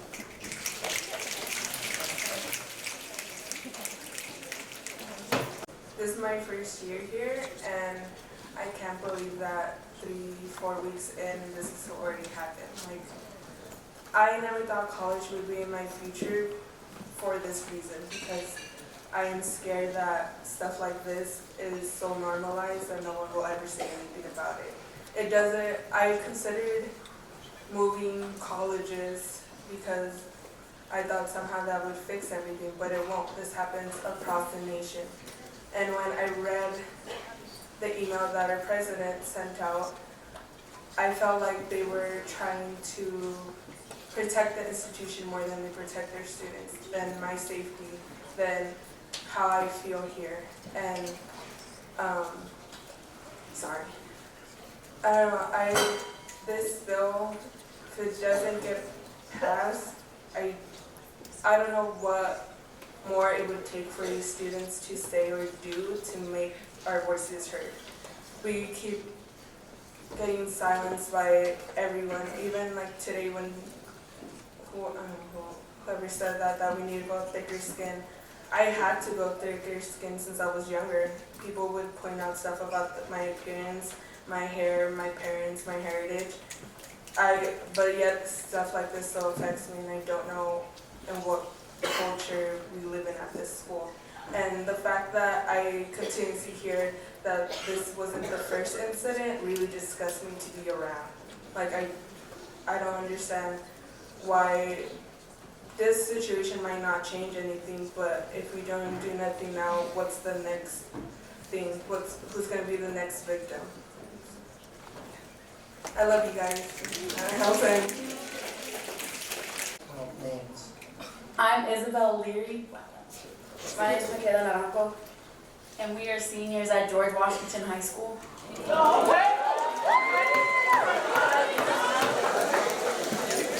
Alright, so I visited CSU about like 3 times, and at first, my freshman year was my favorite. Like, it was my favorite campus. I was like, yes, I'm coming to CSU.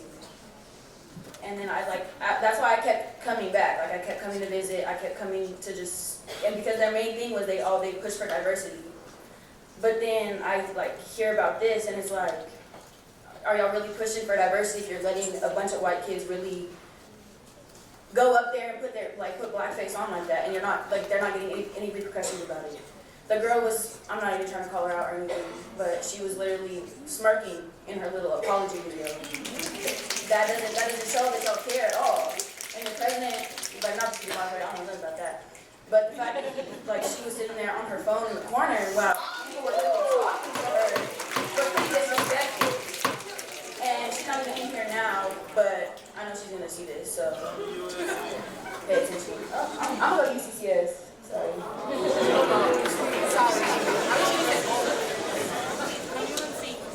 So I play softball, and so seeing CSU as a D1 college that had a pretty decent softball team, the best one out of the D1 colleges, I thought about coming here since I was in 6th grade, and then I heard about this, I think it was a couple weeks ago that I heard about this, and coming here and listening to what people say, it's sort of discouraging, because why do you want to go to a school where I'm Hispanic, I have a girlfriend, I am a woman? Why would I want to come to a school that has hate crimes against all these people? Why should I want to go to a school that doesn't even fight for the crimes that are against my people? Why should I want to come to a college that, like Michaela said, their president wasn't even listening as people were addressing her. She'd hear her name and she'd look back in her phone. Why would I want to go to a college that there has been no change? As I hear more and more and more things going back years and years and years, and there's obviously no change, why would I want to come here? So how are you guys going to go and recruit kids at their high schools, go to college fairs and all this stuff, and be like, we're all about diversity, but you don't say any of the crimes against their people? You look at them and be like, oh yeah, we're a college that's all about diversity, we're a college that we want you to come here, we want you to give us your money, but you don't do anything for their people. You get something from their people, but you don't give to their people. Thank you.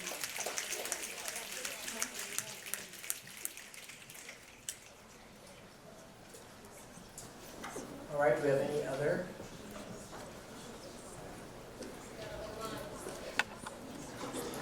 All right, please state your name for the record. My name is Yuriksi, and I'm a student here at CSU. So we need to find solutions to the racism and discrimination that happen here on this campus. The individuals that demonstrated their ignorance and racist acts are a demonstration of CSU not doing anything, and you guys need to make sure that these things don't happen. So why do racist acts always happen every year and the university never addresses it and continue to allow these acts to happen? Their quick fix is an email. We need something bigger than that. We need change. The bigger picture is not just the students that committed this disrespectful act. We need to look at the root of this issue, which is the institution. We need change. The institution needs to change. The institution is obligated to stick to their ideals and values, which are be accountable, demonstrate inclusiveness and diversity, act with integrity and mutual respect. This university is not demonstrating that. CSU is not demonstrating those values with allowing things like this to happen. Policy is what is the explanation of why these things are allowed, then policy needs to change. And racism should no longer be allowed on the CSU campus. Our voices need to be heard because this campus is here because of us. This campus needs to hear our voices and meet our needs.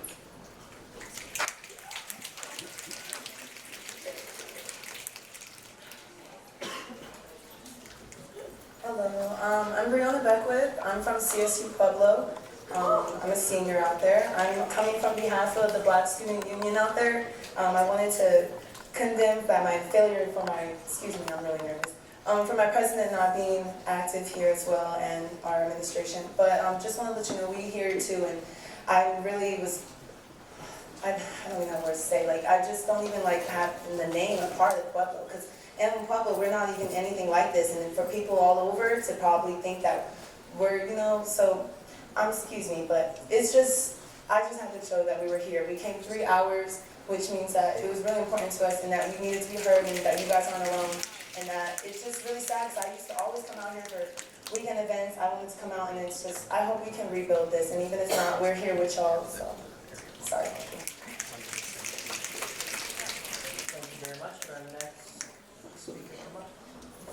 Hi, my name is Marie Barnes. I'm a third-year student here at CSU. I want to first start by saying if I stutter or pause, I'm sorry. I've never spoken in front of this many people before, so I'm very nervous.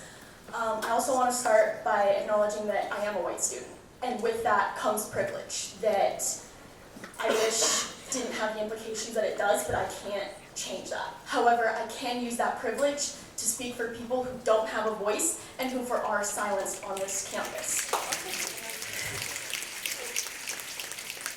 Honestly, I feel absolutely disgusted to go to a university that says that blackface is protected under freedom of speech, but students who write messages on the plaza in chalk, a place that is considered freedom of speech and expression, their messages get erased. And all that is sent out is, oh, I'm sorry, they were doing their job, but no other messages were erased. I'm disgusted. I'm disgusted that a white student has to come up and tell another white student that blackface is not okay. This is 2019. I come from a family that I am unfortunately have to admit is racist. And I acknowledge that, and I'm not proud of it, but I own it, because that did influence the way that I was raised, but it does not define who I am now or how I behave.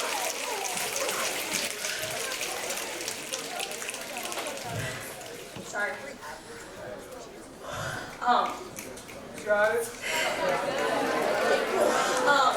Two final things that I would like to say. One, to the individual that said that you need to grow thicker skin.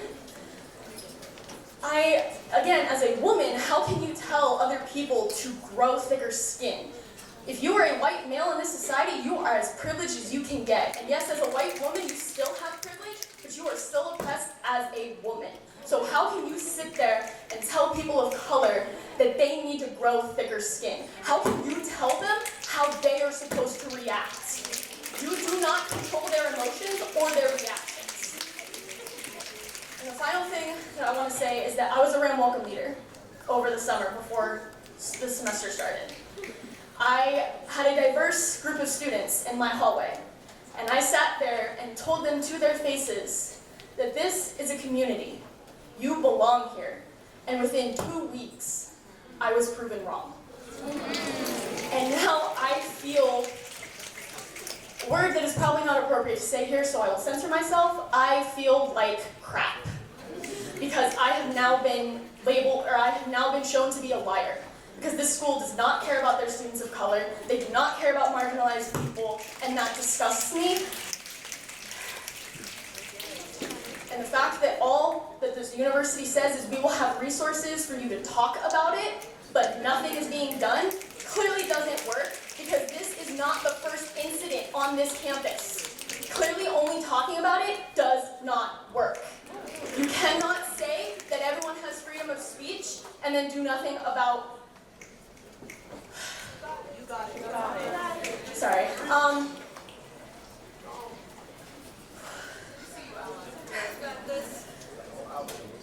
Okay.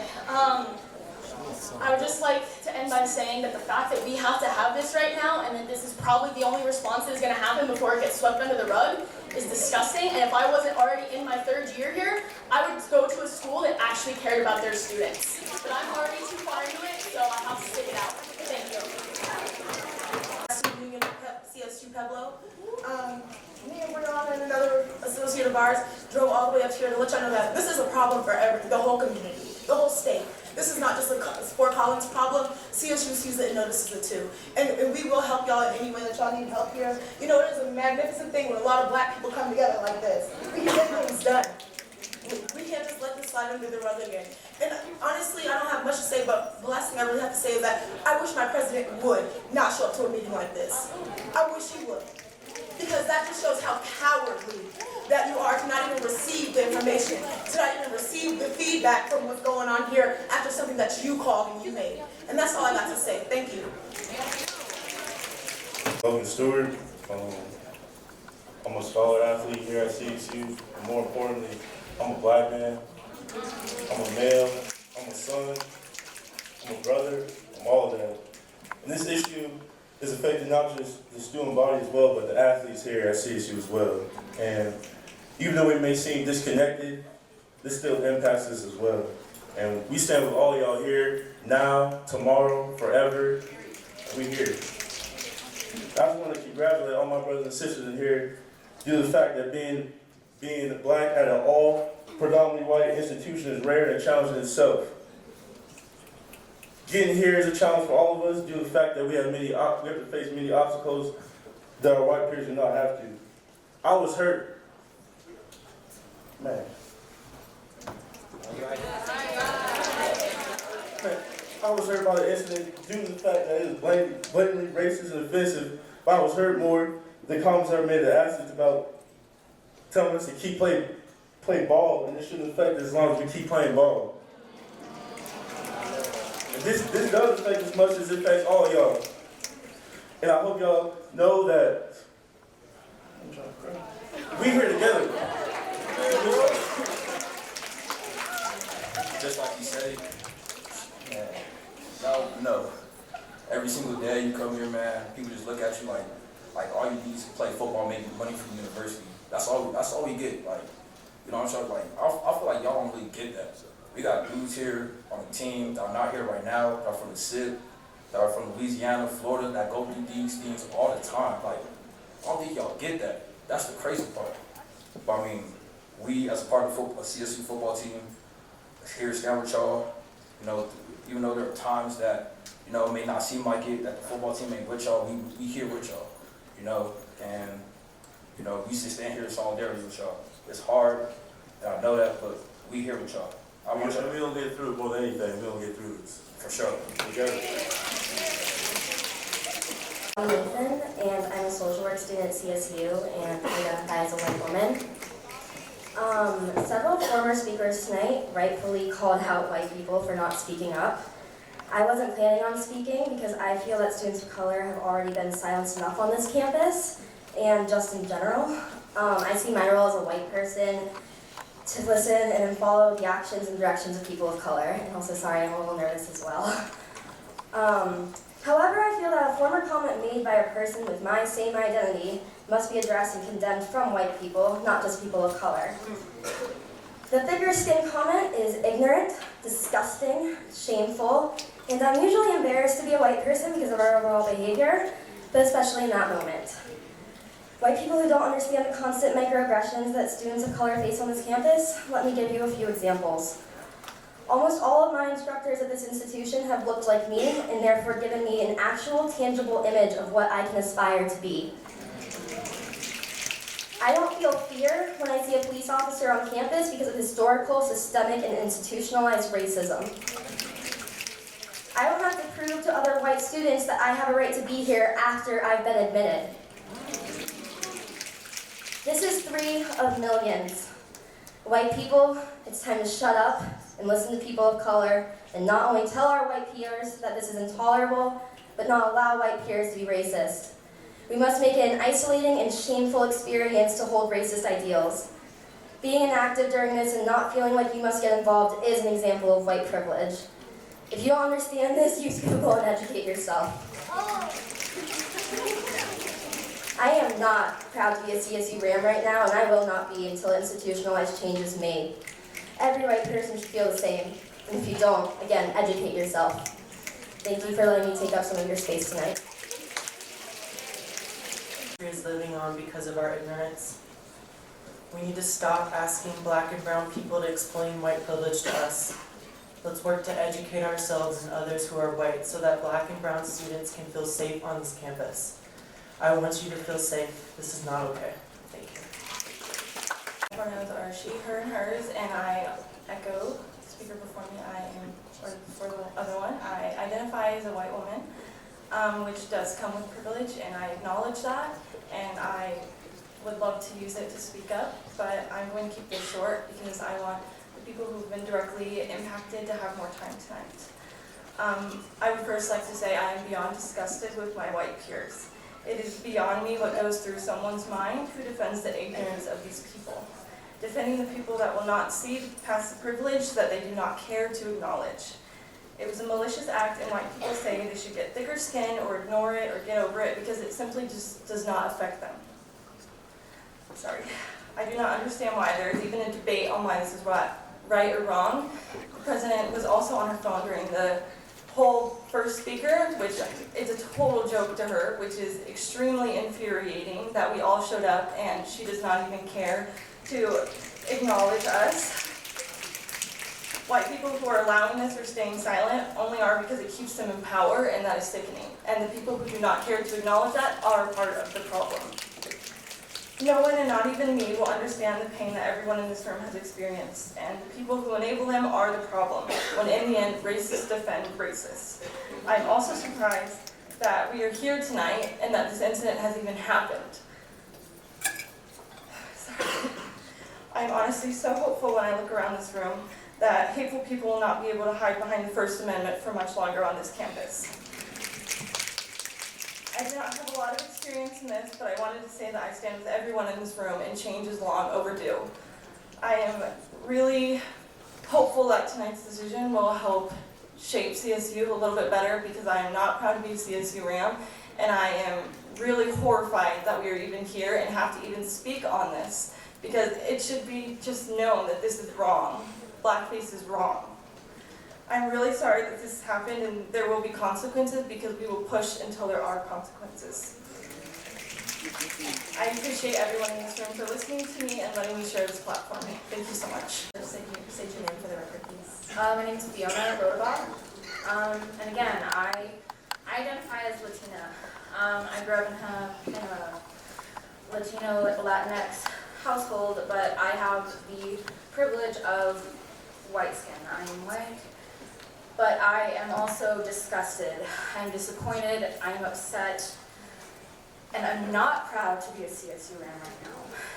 The conditions and the space that we're in on this campus are disgusting, and I obviously didn't prepare anything, so here we are.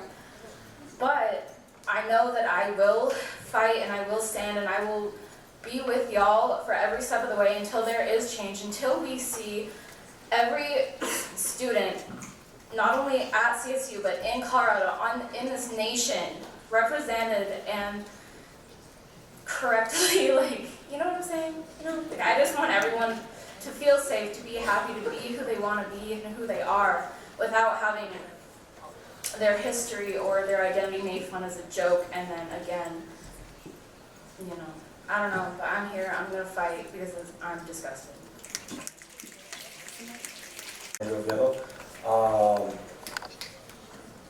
I guess something I want to start with is I worked as an RA here at CSU for 3 summers and 2 main years.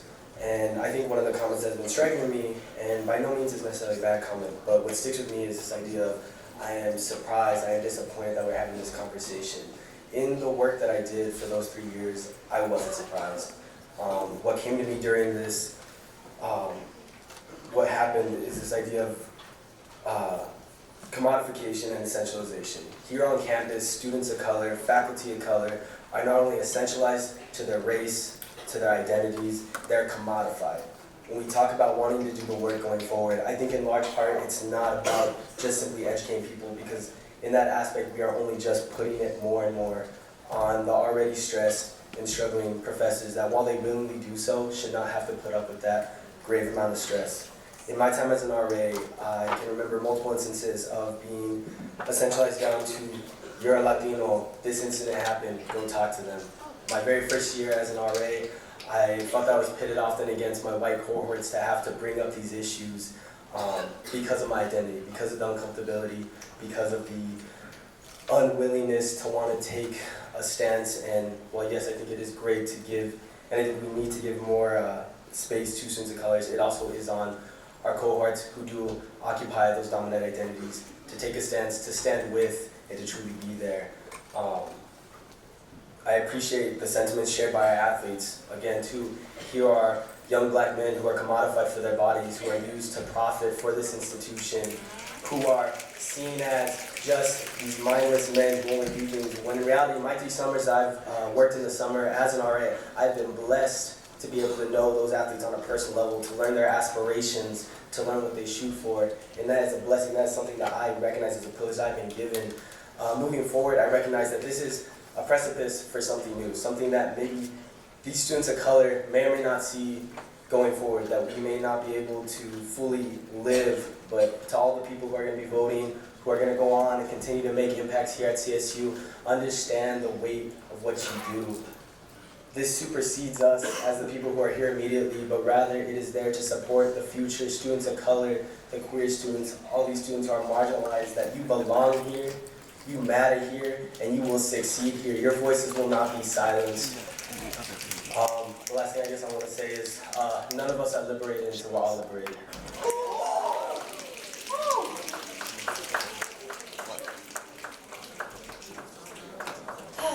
Good evening. My name is Alyssa Ariana Caldwell-McGee. I am a proud Alpha Sorority Incorporated. I just want to take a moment to tell y'all how I have served the CSU community. I have been a teaching assistant, a learning assistant, a tilt tutor.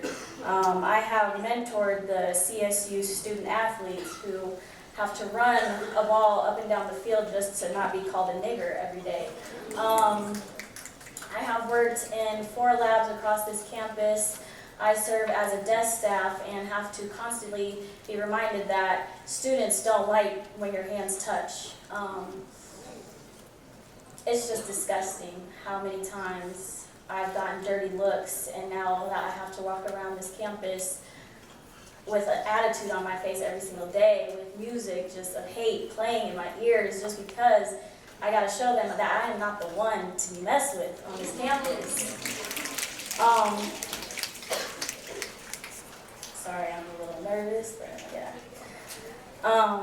I would just like the chance to read this email that a professor, a female white professor, sent to me on one of my assignments.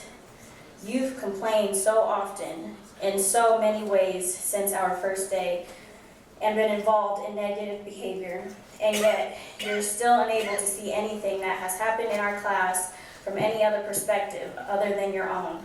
Pretty disappointing. Many of my best and brightest students have been African American, and I have built lasting relationships with them to this day. I am truly sorry that your race made you sensitive to my reactions, to your resistant and ongoing attitude and behavior.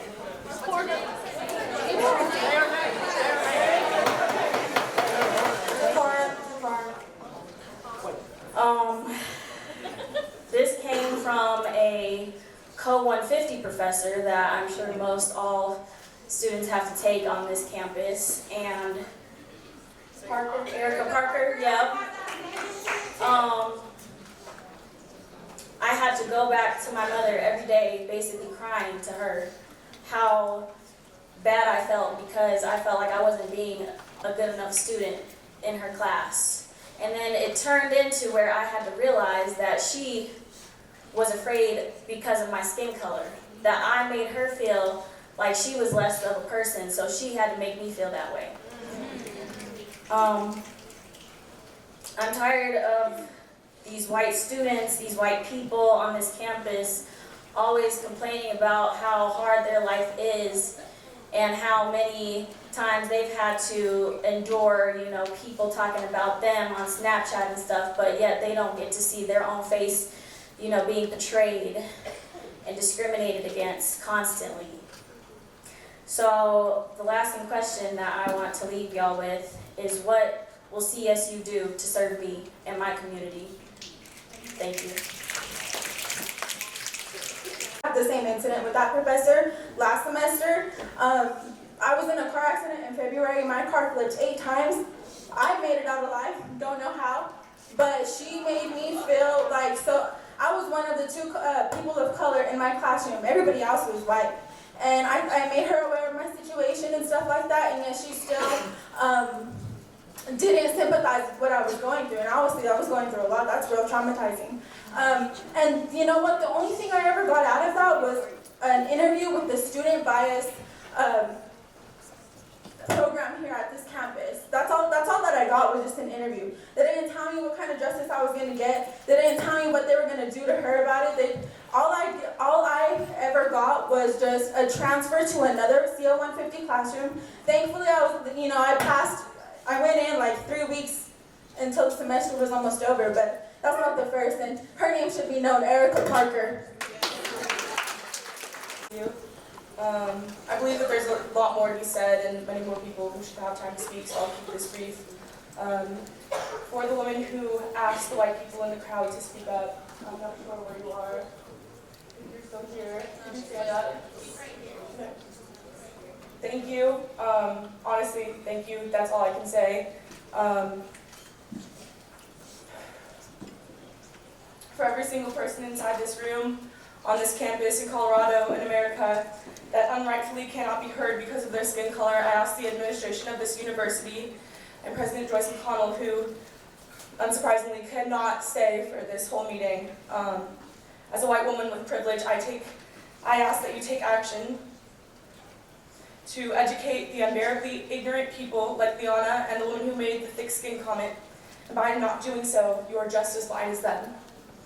Please take action. Thank you. I just wanted to say again, I appreciate the girl who called out all the white people in the beginning and said that you need to come out and say something too. Sorry. So I really appreciate you, and that there are people who are white who don't tolerate this white supremacy, and that I grew up in New York where it wasn't as big of a problem, and that we don't see our differences as much in the community. And it's that when coming to Colorado, it was sad to see such a change, and that in CSU, how white people aren't educated enough on how to treat each other equally. It's a shame that it takes for a protest for the black and brown community to come up And it's a shame for students to come up to the stand of a podium to a school and tell them how wrong a situation is, and that students have to tell adults how to solve a type of problem and how to make a change for the future when they're supposed to be the ones that are educating us. The administration, the people who have the ability to make the change in our community, you are listening to the voices of students who are hurt and who struggle on a daily basis. And it's your inactions to make a change is that the reason that our university and community as a whole is not progressing. You have educational classes that are mandatory for kids who have drug and alcohol addictions. Why aren't you making classes for students who don't know how to treat each other equally and with respect? And I want to speak for my friend who wasn't able to come tonight due to other circumstances. Hi, my name is Shayna Humerman, and I am upset that I couldn't be here tonight. I had other things that I had to handle. My mom is African American and my dad is white, and I'm absolutely disgusted by everything that has been going on here at CSU for the 2 years that I've been here. I'm from New Jersey, and this would never happen on the East Coast, and if it did, it would be handled and not dismissed. So why is it being dismissed here, and why is nothing being done? It is so undermining and disrespectful. That girl literally was smiling in the video and explaining her side. That is ridiculous. Get with the times. It is 2019. I hope that something will be done about this because I am just disgusted and can barely have any words. And at the end, she had to say that her dad had to hide the emails that the president sent out because her mom would have saw the emails and made her leave CSU and would keep paying. So that's everything.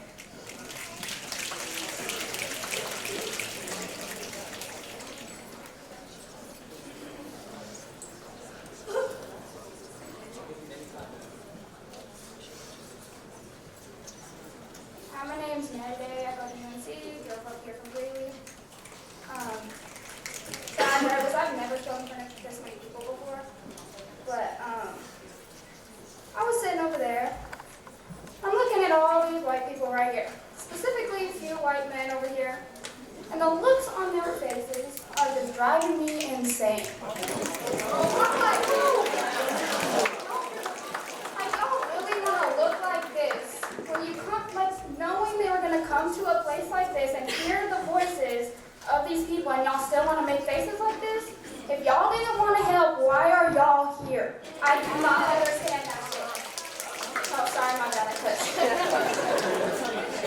I wrote a poem a few months ago for one of my classes, and it's addressed Dear White People.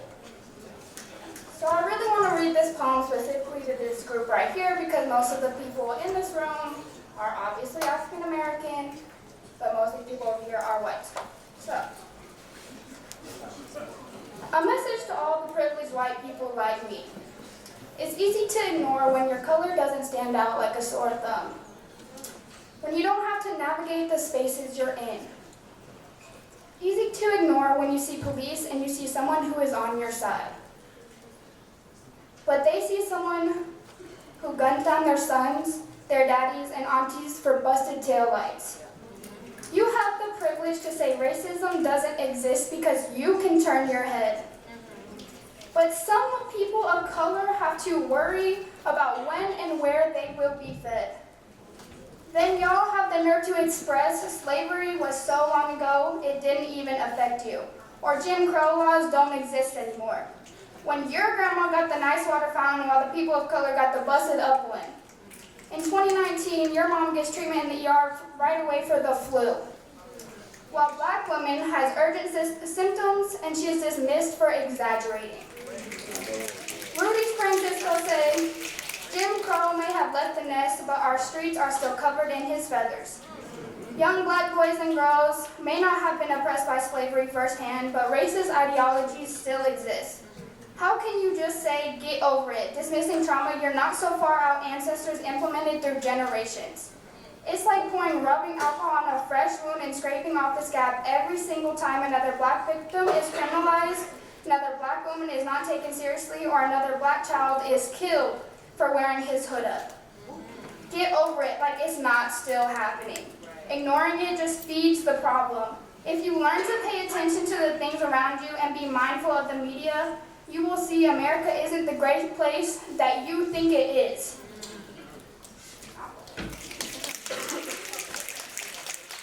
I'm a first year student. I've only been here 4 weeks. And incidents like this are already happening on campus. And for me right now, it's my feelings right now are anger. And when I first came in here, I was like, look at all of us, like, standing up for what we believe in. Then I was sitting over here, looking over there, and I saw our university's president with her phone, looking at not looking at any student that's speaking on this podium, but standing there with her phone. Not acknowledging all the voices that were being told here, but standing over there with her phone. And for me, it was like, I should have gotten that message in the email she sent. Like, looking at it now, she didn't even acknowledge that the photo was racist. She said racist or not. She didn't even acknowledge the racism that was happening in that photo. And for me, it's really hard to be like in a school like this because I've never been in an environment like this. I've always been with people that are the same skin color as me or a different skin color as me, and it's like diversity. But CSU always, like, the calendar I got in the mail before I came here was full of like black students. I was like, so they do have like black students being in like positions that are like of power.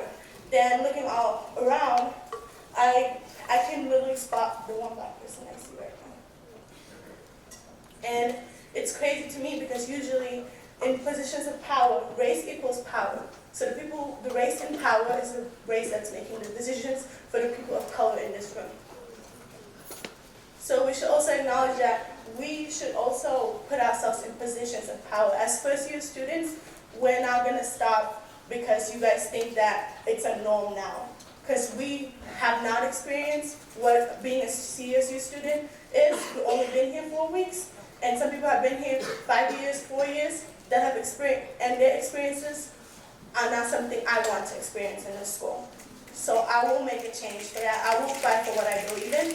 And for the girl who said to go thicker skin, she was back there saying that we should define what hate speech is. Hate speech is speech that attacks a person or a group based on their race, religion, ethnic origin, national origin, sex, disability, sexual orientation, and gender identity. So you just came into a room and attacked a group of people. So you were spreading hate speech. We've has caused so much pain. And I echo the speakers before me. But I would like to let everybody here know that my community is here for you. And I am so sorry.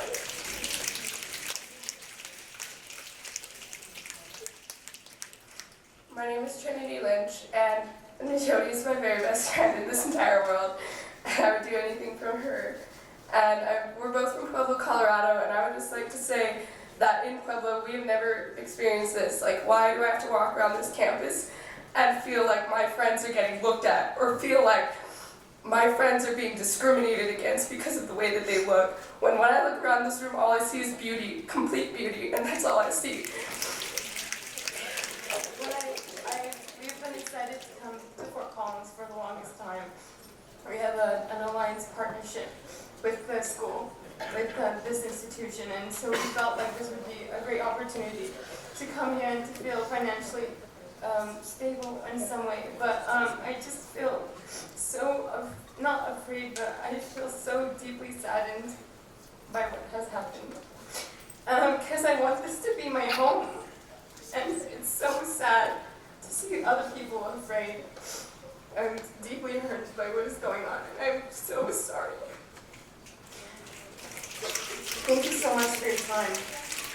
I'd just like to say thank you to everyone in this room, because I know that you face a lot every single day, but I've never heard a mean word told to me, and I've never had a mean glare looked at me, just because y'all are so kind and y'all are so appreciative, and it just humbles my soul that you guys are constantly being discriminated, but you just show love back constantly. And I hope that someday that the people of this world will all show as much love as you show to me every single day. Thank you for your time. The president watches later and listens, and that change is done. I wrote down some things just listening tonight that I wanted to say. I want to amplify something that's been stated several times this evening. I'm not proud to be a Ram. Hatred that should have been abolished long ago, but yet should have never happened at all, it is evidently still present and on our campus, and it is sliding past us, accepting the community and has been for years. And that is not a community I want to be part of. I will fight against it because it's disgusting, and it's not okay, and it's not freedom when you're oppressing someone else's freedom to feel safe. Venus earlier gave such an amazing and eloquent speech, and I think she stated it perfectly, that there are measures that need to be taken, that they need to know the hurt that has been done, and it doesn't matter the intentions that were there when taking that photo, because there was still a negative outcome, and they need to know that and be held accountable. I'm embarrassed of my peers and at school, and I want change.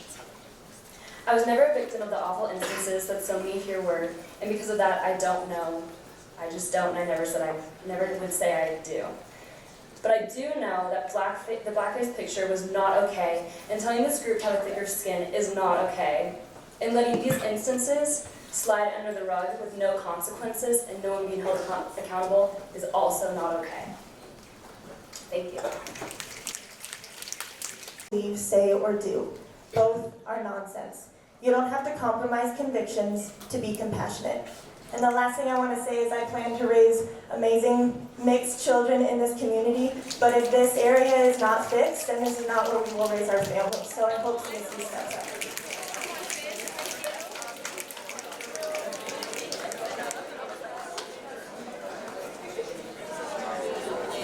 I am from UNC, and I just want to start off by saying that as a person who has one brown parent and one white parent, I am so darn confused about who I am and where I stand, but I am so confident in knowing that I do have white privilege, and I will acknowledge that despite my own struggles with accepting my ethnicity.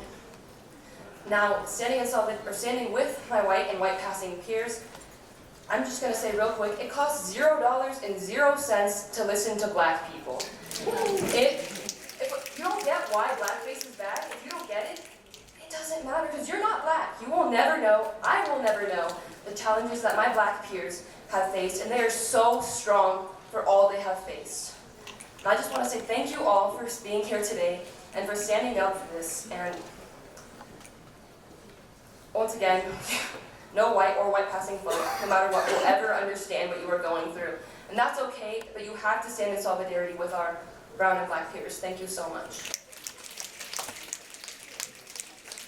I got 3 main questions I want to ask. I know that you guys won't be able to answer them, but it's more broad questions that the university should ask. First, for the 4 students who were seen in blackface, I first want to ask, why are none of the 4 here? If they were looking for a platform, as the one lady was able to do on the video that we have all seen, why would you not come for a whole platform where you could be able to talk to people who see that your racial offenses are hurting everybody in this room? Second thing is, being a student who was a human development and ethnic studies major here, many of the times you would only see at most 3 or 4 black people in your classrooms, or even people of color, and you identified that. Or for my personal side of it, being the only black man in majority of my classes for the 3 years I was here. And the question that I want to ask is, why as a black person, whenever we have to have conversations in class relating around racism, why do you have to be the state's person for it?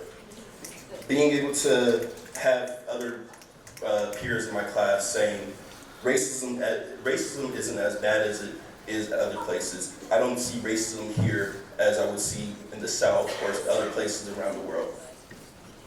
And to those same claims, and I know it might be hard for other people, I had to ask the same person, if a male came up to a group of women and said, I don't see sexual assault, with those same people where it's a class full of majority of white women, would they agree? And having to ask the same question to a lot of these people is, you won't see things that you're not looking at. So if you're not looking and you're not noticing the racism that can happen, then of course you're not going to acknowledge that it can't be a racist thing. And my last thing is to CSU, just as a whole university. If you Google just three letters of CSU, the first thing that comes up is CSU protects students of blackface. You don't see CSU football, you don't see CSU has made great improvements in academics. The first thing that comes up is CSU protects blackface students. So, to my question to the university and to the president, if you're a student of color, why would you come here? Thank you. So I would love to personally address the person who made that comment about having a thicker skin. Congratulations, you just created a narrative. The narrative of the angry black person. As a black person, I'm sick of being told that I do not have a thick skin. As a queer person, I'm sick of being told that I need a thicker skin. As a person with 2 invisible disabilities, I'm sick and tired of people telling me that I need to grow a thicker skin. I'm sick of being told that when I'm the only black person sitting in my classroom, I'm sick of being told that when my freshman year a noose is hung up in one of the residence halls. I'm sick and tired of hearing that when I'm in the back room, I turn around and look at Leanna Kaplan smiling and smirking at all of the comments being made here.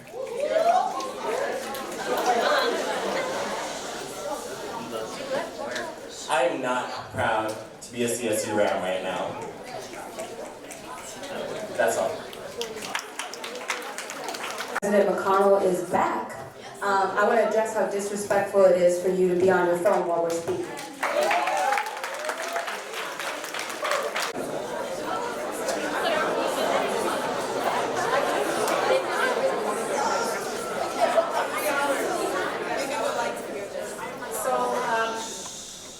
I told you all at the beginning when I spoke. Pardon me?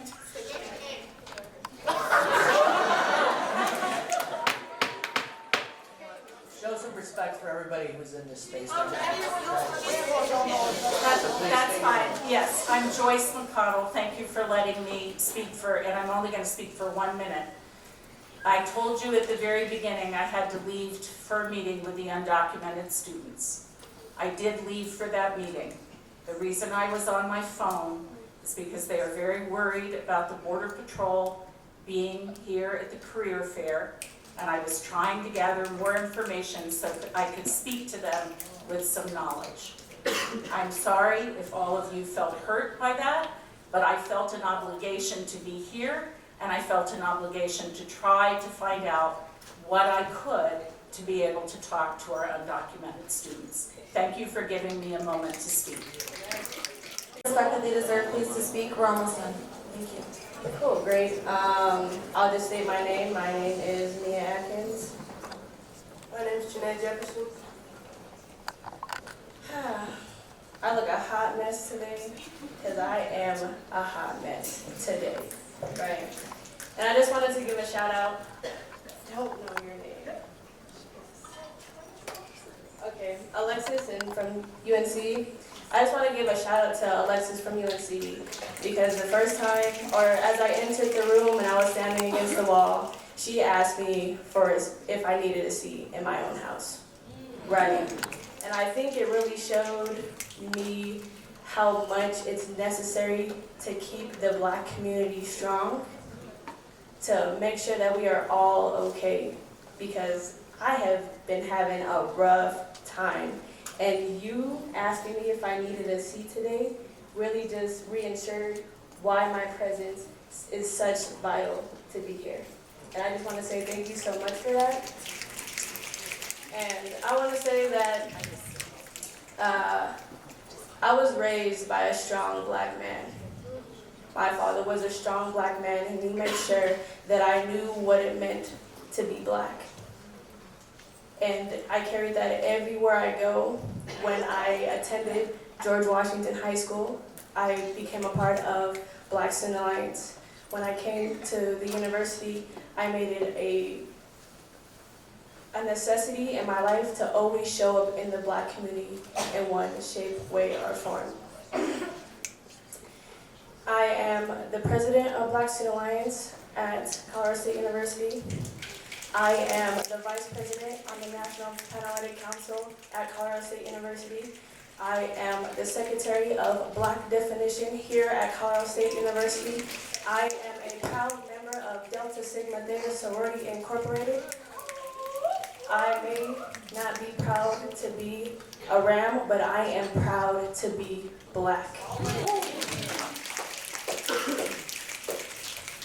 But I think it's taken me a little bit of time to come up here because I've felt discouraged in the last couple of years of being here. As I've held positions in a lot of these organizations, I have realized that there is a lack of presence from the Black community in these spaces. I think I became hurt to see that the first time in a long time that a BSA meeting has been filled has been caused by an issue that we talk about in a lot of our meetings, week to week, year by year. And the first time in a long time, we had more than our executive board in our meeting. And I think we owe it to ourselves to have more presence in the Black community and for one another without there being an incident, because we need to show each other that we love each other every single day. That we are here for each other. That I can look at you and say, I love you, and I will be there for you. That I love you, and I will be there for you. Not that because somebody decided to put blackface, I will be there for you. I need us all to be together in one every single day. Because as much as it sucks that we do not have the university on our side, we will always have each other. And we need to remind each other that we always have each other. By holding these spaces and going to meetings such as BSA or BSU or United Women of Color or Applicants United, we need to show each other that we are going to support each other through everything no matter what, not just during the hard times. And I think I was a little bit afraid to come and say that because it's kind of hard saying that I do not feel loved by my Black community because how they show up in spaces where I believe they need to be. In places where we all come together and have these spaces to be free, be ourselves, right? And with that being said, hold positions, right? We are proud of the Black members that are here holding the Senate, that are helping us fight for the reason why we're here. Hold positions. Start doing things that are going to be in things of power. And that's what I have to say. I'm not good at speaking in public, but I think for me today, the most important word is support, and just seeing all the different organizations and schools and just everybody, people of color that have come to support. And just like Mia was saying, that needs to happen every day. An incident like this shouldn't be the reason why we're all together. Like, we should all be able to support each other and be with each other, whether it's the smallest thing, whether it's something big. Something like this shouldn't have to happen for us all to be in the same room together and to talk to each other even. So I just thank all of you all for coming out. Like people have said before me, you all are very brave. I appreciate the words that have been spoken. I am also a part of Black Student Alliance here at the university, and the biggest thing I want to see is just support. And that has been the main thing that has even drawn me to the organization, even though it's been small. It's just support and even family and unity. So that's just what I want to see. Whether or not the bill gets passed or not, I just want to make sure that we're all still here together and support each other. Just a reminder that there's about 10 minutes left on the diamond clock. Okay, my name is Raven Cloxton. My name is Danny Beans. I came up here today because I've heard a lot of people say, oh, like I thought CSU was a diverse place because I've seen the students on the pamphlet, the Black students that look like me on the pamphlets. I am that Black student. I'm on the pamphlet for Ram Welcome. I'm on the front of the pamphlet for the CSU Rec Center. I'm on the website for the nutrition program, but the school does not value me. This is not my campus, and the school does not value me. Like, I've been called an Oreo. I've been told that I speak well for a Black girl, somehow implying that I'm not like the others. I've been asked during class by students if I can swim, why I eat fried chicken. I've been told by faculty in my department that I should reconsider pursuing my degree in nutrition. I went to a counselor, a white female identifying counselor, who told me if I was struggling so much that I should drop out. Freshman year, when I got to this campus, my employer told me that I should wear my hair in braids so that I didn't look so aggressive. The way it grows out of my hair looks aggressive. I already worry about sitting in the front of my classes, not only because of my hair, but my skin. I graduated from this university cum laude at the top of my class.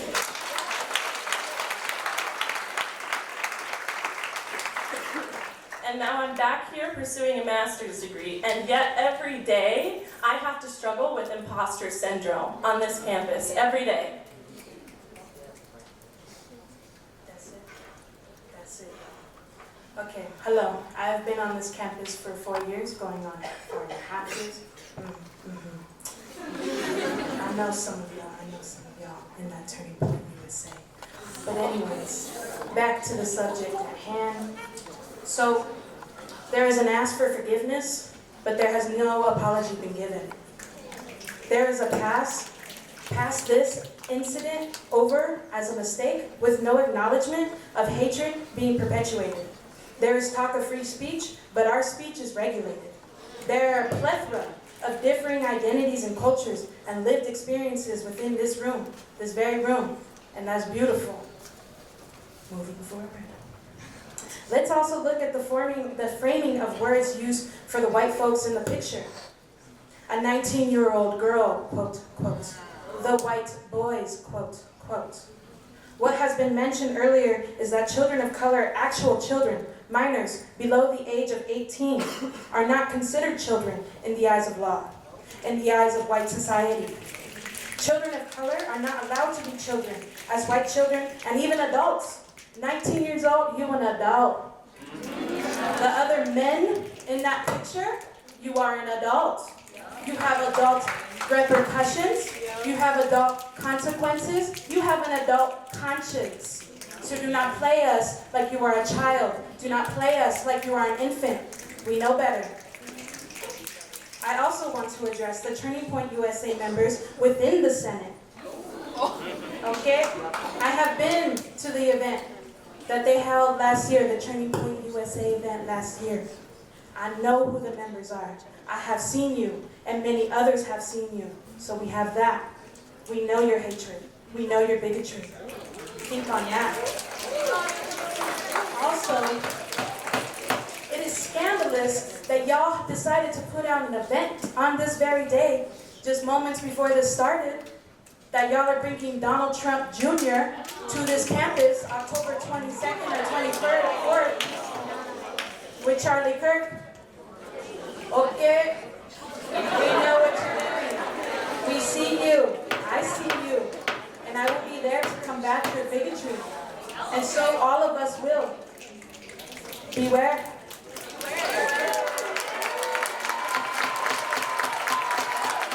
Jenkins, I'm the president of Student Leadership for Environmental Action Fund, and I'm an McNair Scholar at the University of Northern Colorado.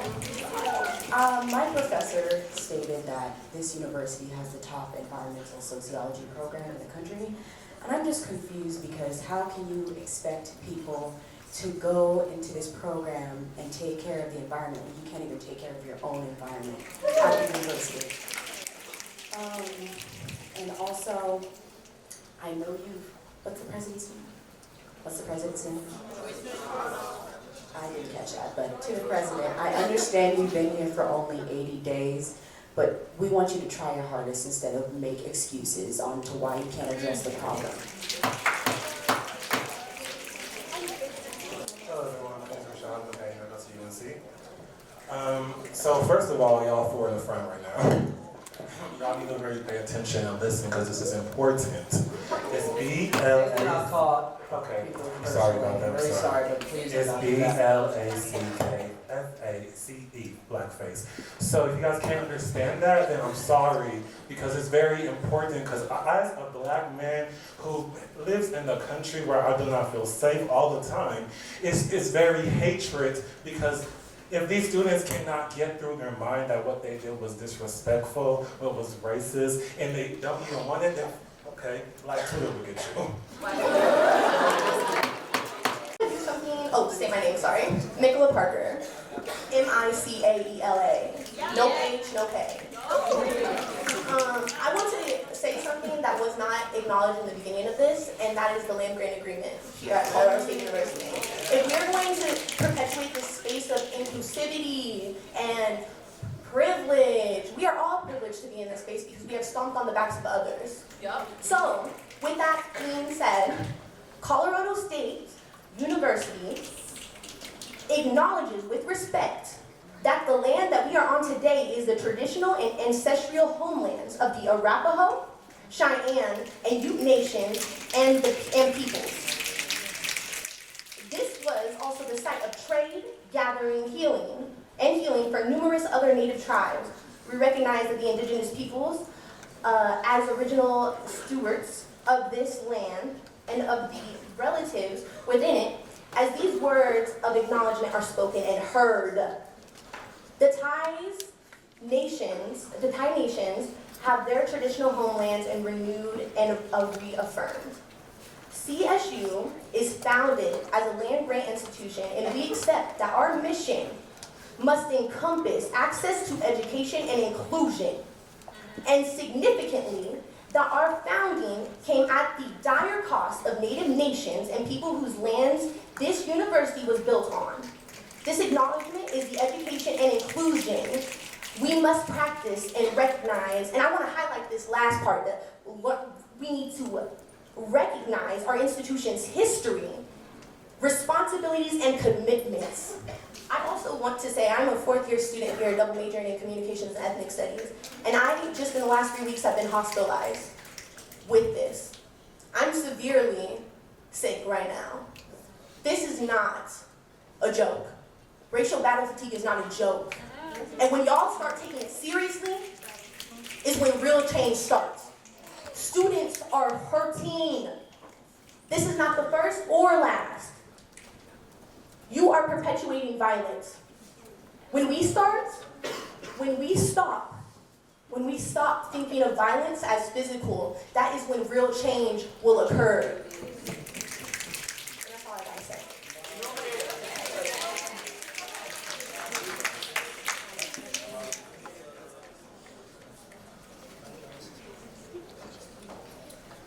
Please state your name for the record. My name is Mary Stone. I am a transfer student from UNC, and now I go to CSU. And I'd like to take a note on how much that has probably been the worst decision of my life, as I've recognized in the last few weeks. I see my fellow peers from UNC here from last year, and I ache in my heart about how much I miss that community over this community. I have experienced so many things secondhand at CSU that I never experienced in a million years at UNC. And I had to leave UNC for personal reasons, but being here has been 10 times worse than the pain that UNC has caused me. I can't, when I transferred here, I knew that CSU is not a school that cares about its students as much as UNC did. CSU is about money.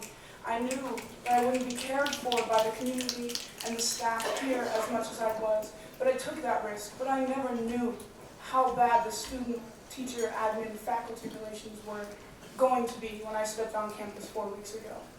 And then I'd like to note one more thing is the girl in the picture. I do know her personally. I don't know her that well. She was my ex-girlfriend's friend in high school. And knowing her through that year, nothing stood out to her as being overtly racist. And what I'd like to say is that there are so many white people standing around us every day on campus who may not assume are racist, but they are. And there's a big difference between passive racism and active racism. And I bet every single white person on this campus and every campus across uses their privilege to benefit from passive racism.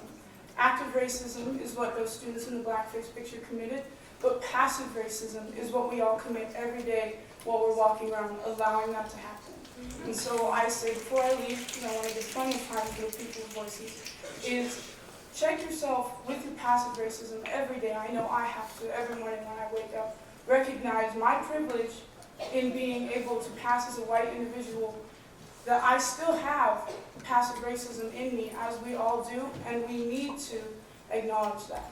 So before I leave, please just acknowledge your passive racism every day and grow forward from it.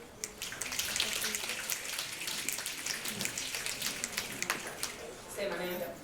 Stephanie Melissa Signs, period. She, her, hers, by the way. All right, so some of y'all may know who I am, some of you may not, but you will. All right. I'm a fourth year, so I've been here for a long time. With that, I came in as a first-generation student. I came in with a lot of hope that my community would be here for me. I actually grew up in Greeley, so I'm familiar with a lot of the Evans community and the UNC community.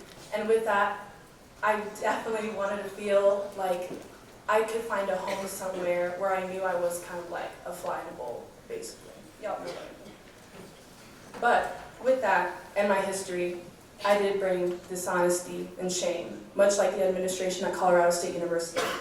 And with that, I hold much emotions towards my belonging, towards my peers' belonging, towards the Black African American community belonging at this land-grant institution. I sought help from my campus resources, SCPS offices, and I found my community to help me from what I was coming from. But I never once asked myself, what could my community do to help me? And I didn't ask myself this until November 8th, 2016, election day. I was a first year coming onto campus, finishing my fall semester, when I was going down the plaza, and a man, tall white man, comes out, pushes me, calls me the N-word, calls me a beaner, whatever. I identify as Hispanic and African American woman, and I knew that going through that day was going to be already so difficult. So when that happened, he threw his MAGA hat at me and I pushed him. He pushed me back, and I fell. And people were pulling me away, as if I was the one to threat him. So let that sink in. I went to my faculty, I went to the students on this campus, I went to my RA, nothing was done. Nothing. And to this day, after looking at all the incidents, hell, swastikas were painted on Durward. That was the residence hall I lived in my first year. Graffiti was going on, and can't we remember on April 30th in 2018 when 2 students were reported for looking suspicious? You remember that? Y'all remember that? Yeah. It doesn't end, ever. We need to become aware of these issues. And with that, I found out the true meaning of what the First Amendment means as a person of color within this space. I appreciate it. Thank you for letting me speak. But also, with everything that's been going on, how can we not speak? Of course, we have hella lines back here. We've been waiting for years for this. Hella years. Like, I don't think there was one time when I got a chance to actually speak my mind until now. I'm a 4th year student. I'm about to graduate. Like, what is all of that? Anyway, going off of that. Yeah, as you can tell, I'm a little bit nervous, but that's okay. I'm just here to say that none of it was forgotten, but it was swept away. We are not a political agenda with the end goal being drawn off of a page. People of color in this community are not a second thought. We promote diversity, inclusivity, and social justice. We are not practicing what we preach, ever, ever. A colleague of mine asked me why I still go to a school where they don't even care about me. I do gotta say, CSU has given me a lot. I owe everything to this university. I come here for free, so hell yeah. I'm here to thread that. But I would like to reflect. Once you're brown, you're always brown. And with that, proving me once again, I would like us to reflect and change that narrative. With change comes power, and I don't ever want future generations to know that the powerless never became the powerful, that the unheard never became the heard. I'm speaking for our future into existence. CSU will change for the better, but not without us fighting for it first. So watch out. Thank you. All right, thank you. you very much. I just want to say that we have time for the 4 speakers that we have up here. We don't have any more time after that, so I'm just letting you guys, everyone know. So please state your name. I'm Joshua Coleman. I'm a Black African-American man. And first off, I want to say a quote from Jordan Lucas. Even though I wasn't picking cotton physically, that doesn't mean I'm not affected by the history. Every morning my mom tells me to wake up and mentally grow. I'm sitting here and I'm getting pissed on because all I hear is excuses. You're supposed to mentally grow. You're supposed to be the hammer or the nail in your situation. When I look at CSU, I see you being the nail and just letting other people control what you do for your students. You're not being the nail. There's a question that we got asked in BSU last year. Who are you? I'll answer that. You're a university. Who are you? You're someone who gives a ticket to kids to actually get a better life. What do people say about you? You don't care. What do people say about you? That you listen, but you don't take action. Now, what you want people to say about you is what you put on your website and say, we want diversity, we want this, we want that. But yet, I go to UNC and I'm in support of all the students here, and I'm not against anyone that is supporting. I thank you for that. But that doesn't mean you do need to make change. I walked by and I saw that big football stadium. But is everyone in that football stadium connected? No. We need to make change, and as a UNC student, I will always look to you to support. You cannot just keep standing by and let people get mistreated. The other night I was watching the LA riots. We saw what happened. No one said nothing, no one did anything. So it took the power of the people to do something. I'm not coming for you guys on the Senate board because you guys are elected by your peers, and you guys are going to do what you feel is best. But at the end of the day, I need you to look into your mind and actually make a change. I tell everyone you meet somebody twice, physically and mentally. Do not walk around someone and say they are dangerous without actually talking to them first. I always try to meet people once. I let you know who I am, what I stand for. I'm a businessman and I will make a change in this world. So I expect that you as business people and I expect everyone at CSU to make a change. They said we want to smile and I'll smile and say, hi, how you doing? But I don't see change. So I know as a group we are waiting for this change. I don't want us to be here and then, 3 years later it happens. No, we're waiting right now. We're sitting in these seats, and we're waiting for you to do something. That's all I want to say. Thank you. Thank you very much. Our next speaker from the podium. Please state your name. Hi, my name is Dejanique Calloway, and I'm a transfer student here. And I'm not proud to be a CSU round because within the first 2 weeks of me transferring here, I was jumped and attacked by one of your former white students and one of your football players who is now drafted into the NFL. And we have videos of 20, 30 of your white students recording while I was being attacked. And you know who finally stepped in? Someone who wasn't even involved. And now I have a record. I come from a poor Southern background. And I find it very disheartening to be pregnant with my first child, being in the 4th year of ASCSU and being a journalism student and knowing that things like this can occur in your community, but yet you're preaching to people that look like me in the South, people who don't come from these wealthy backgrounds, people who don't have the opportunity to be better than where they come from. And this is what we have to come to. There's no reason why a person should be educated on blackface and things like that because we know the history. We've been in chains, we've been bound this whole time. And you know that if the things were reversed and all of us black students wore peach face, if you would say, it would be a very hostile environment. All of us would lose our opportunity to make our lives better. So as you sit up here and you tell us that these students should be spanked on the hand and be told to get a timeout, we don't get a timeout. We don't get to just sit around and make mistakes and learn from them. So as you come to a resolution, I think that you should make sure that you think about that. Think about how these are adults and you need to treat them like adults because in the real world, they don't get a second chance because you have people who don't want to voice their opinion and also they can be hostile and very violent.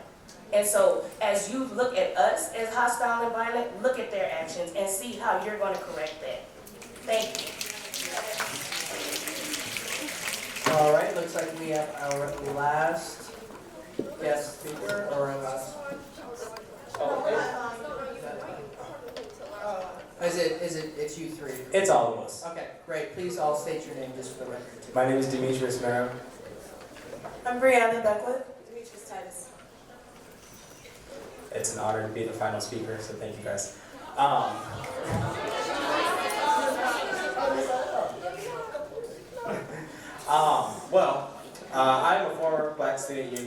executive board member.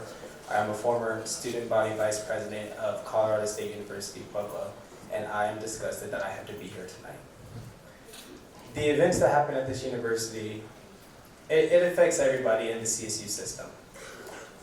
The CSU system includes CSU Global, CSU Fort Collins, and CSU Pueblo. And my oath when I took office last year was to uphold, protect, and defend the values of all students. That includes all students of all universities in our system. All of you guys are my responsibility. I graduated from CSU Pueblo, but I still uphold and protect the oath that I took of my office. So I just want to let you guys know that the students at CSU Pueblo hear the concerns of this institution. We are as upset as you, and we are here to listen.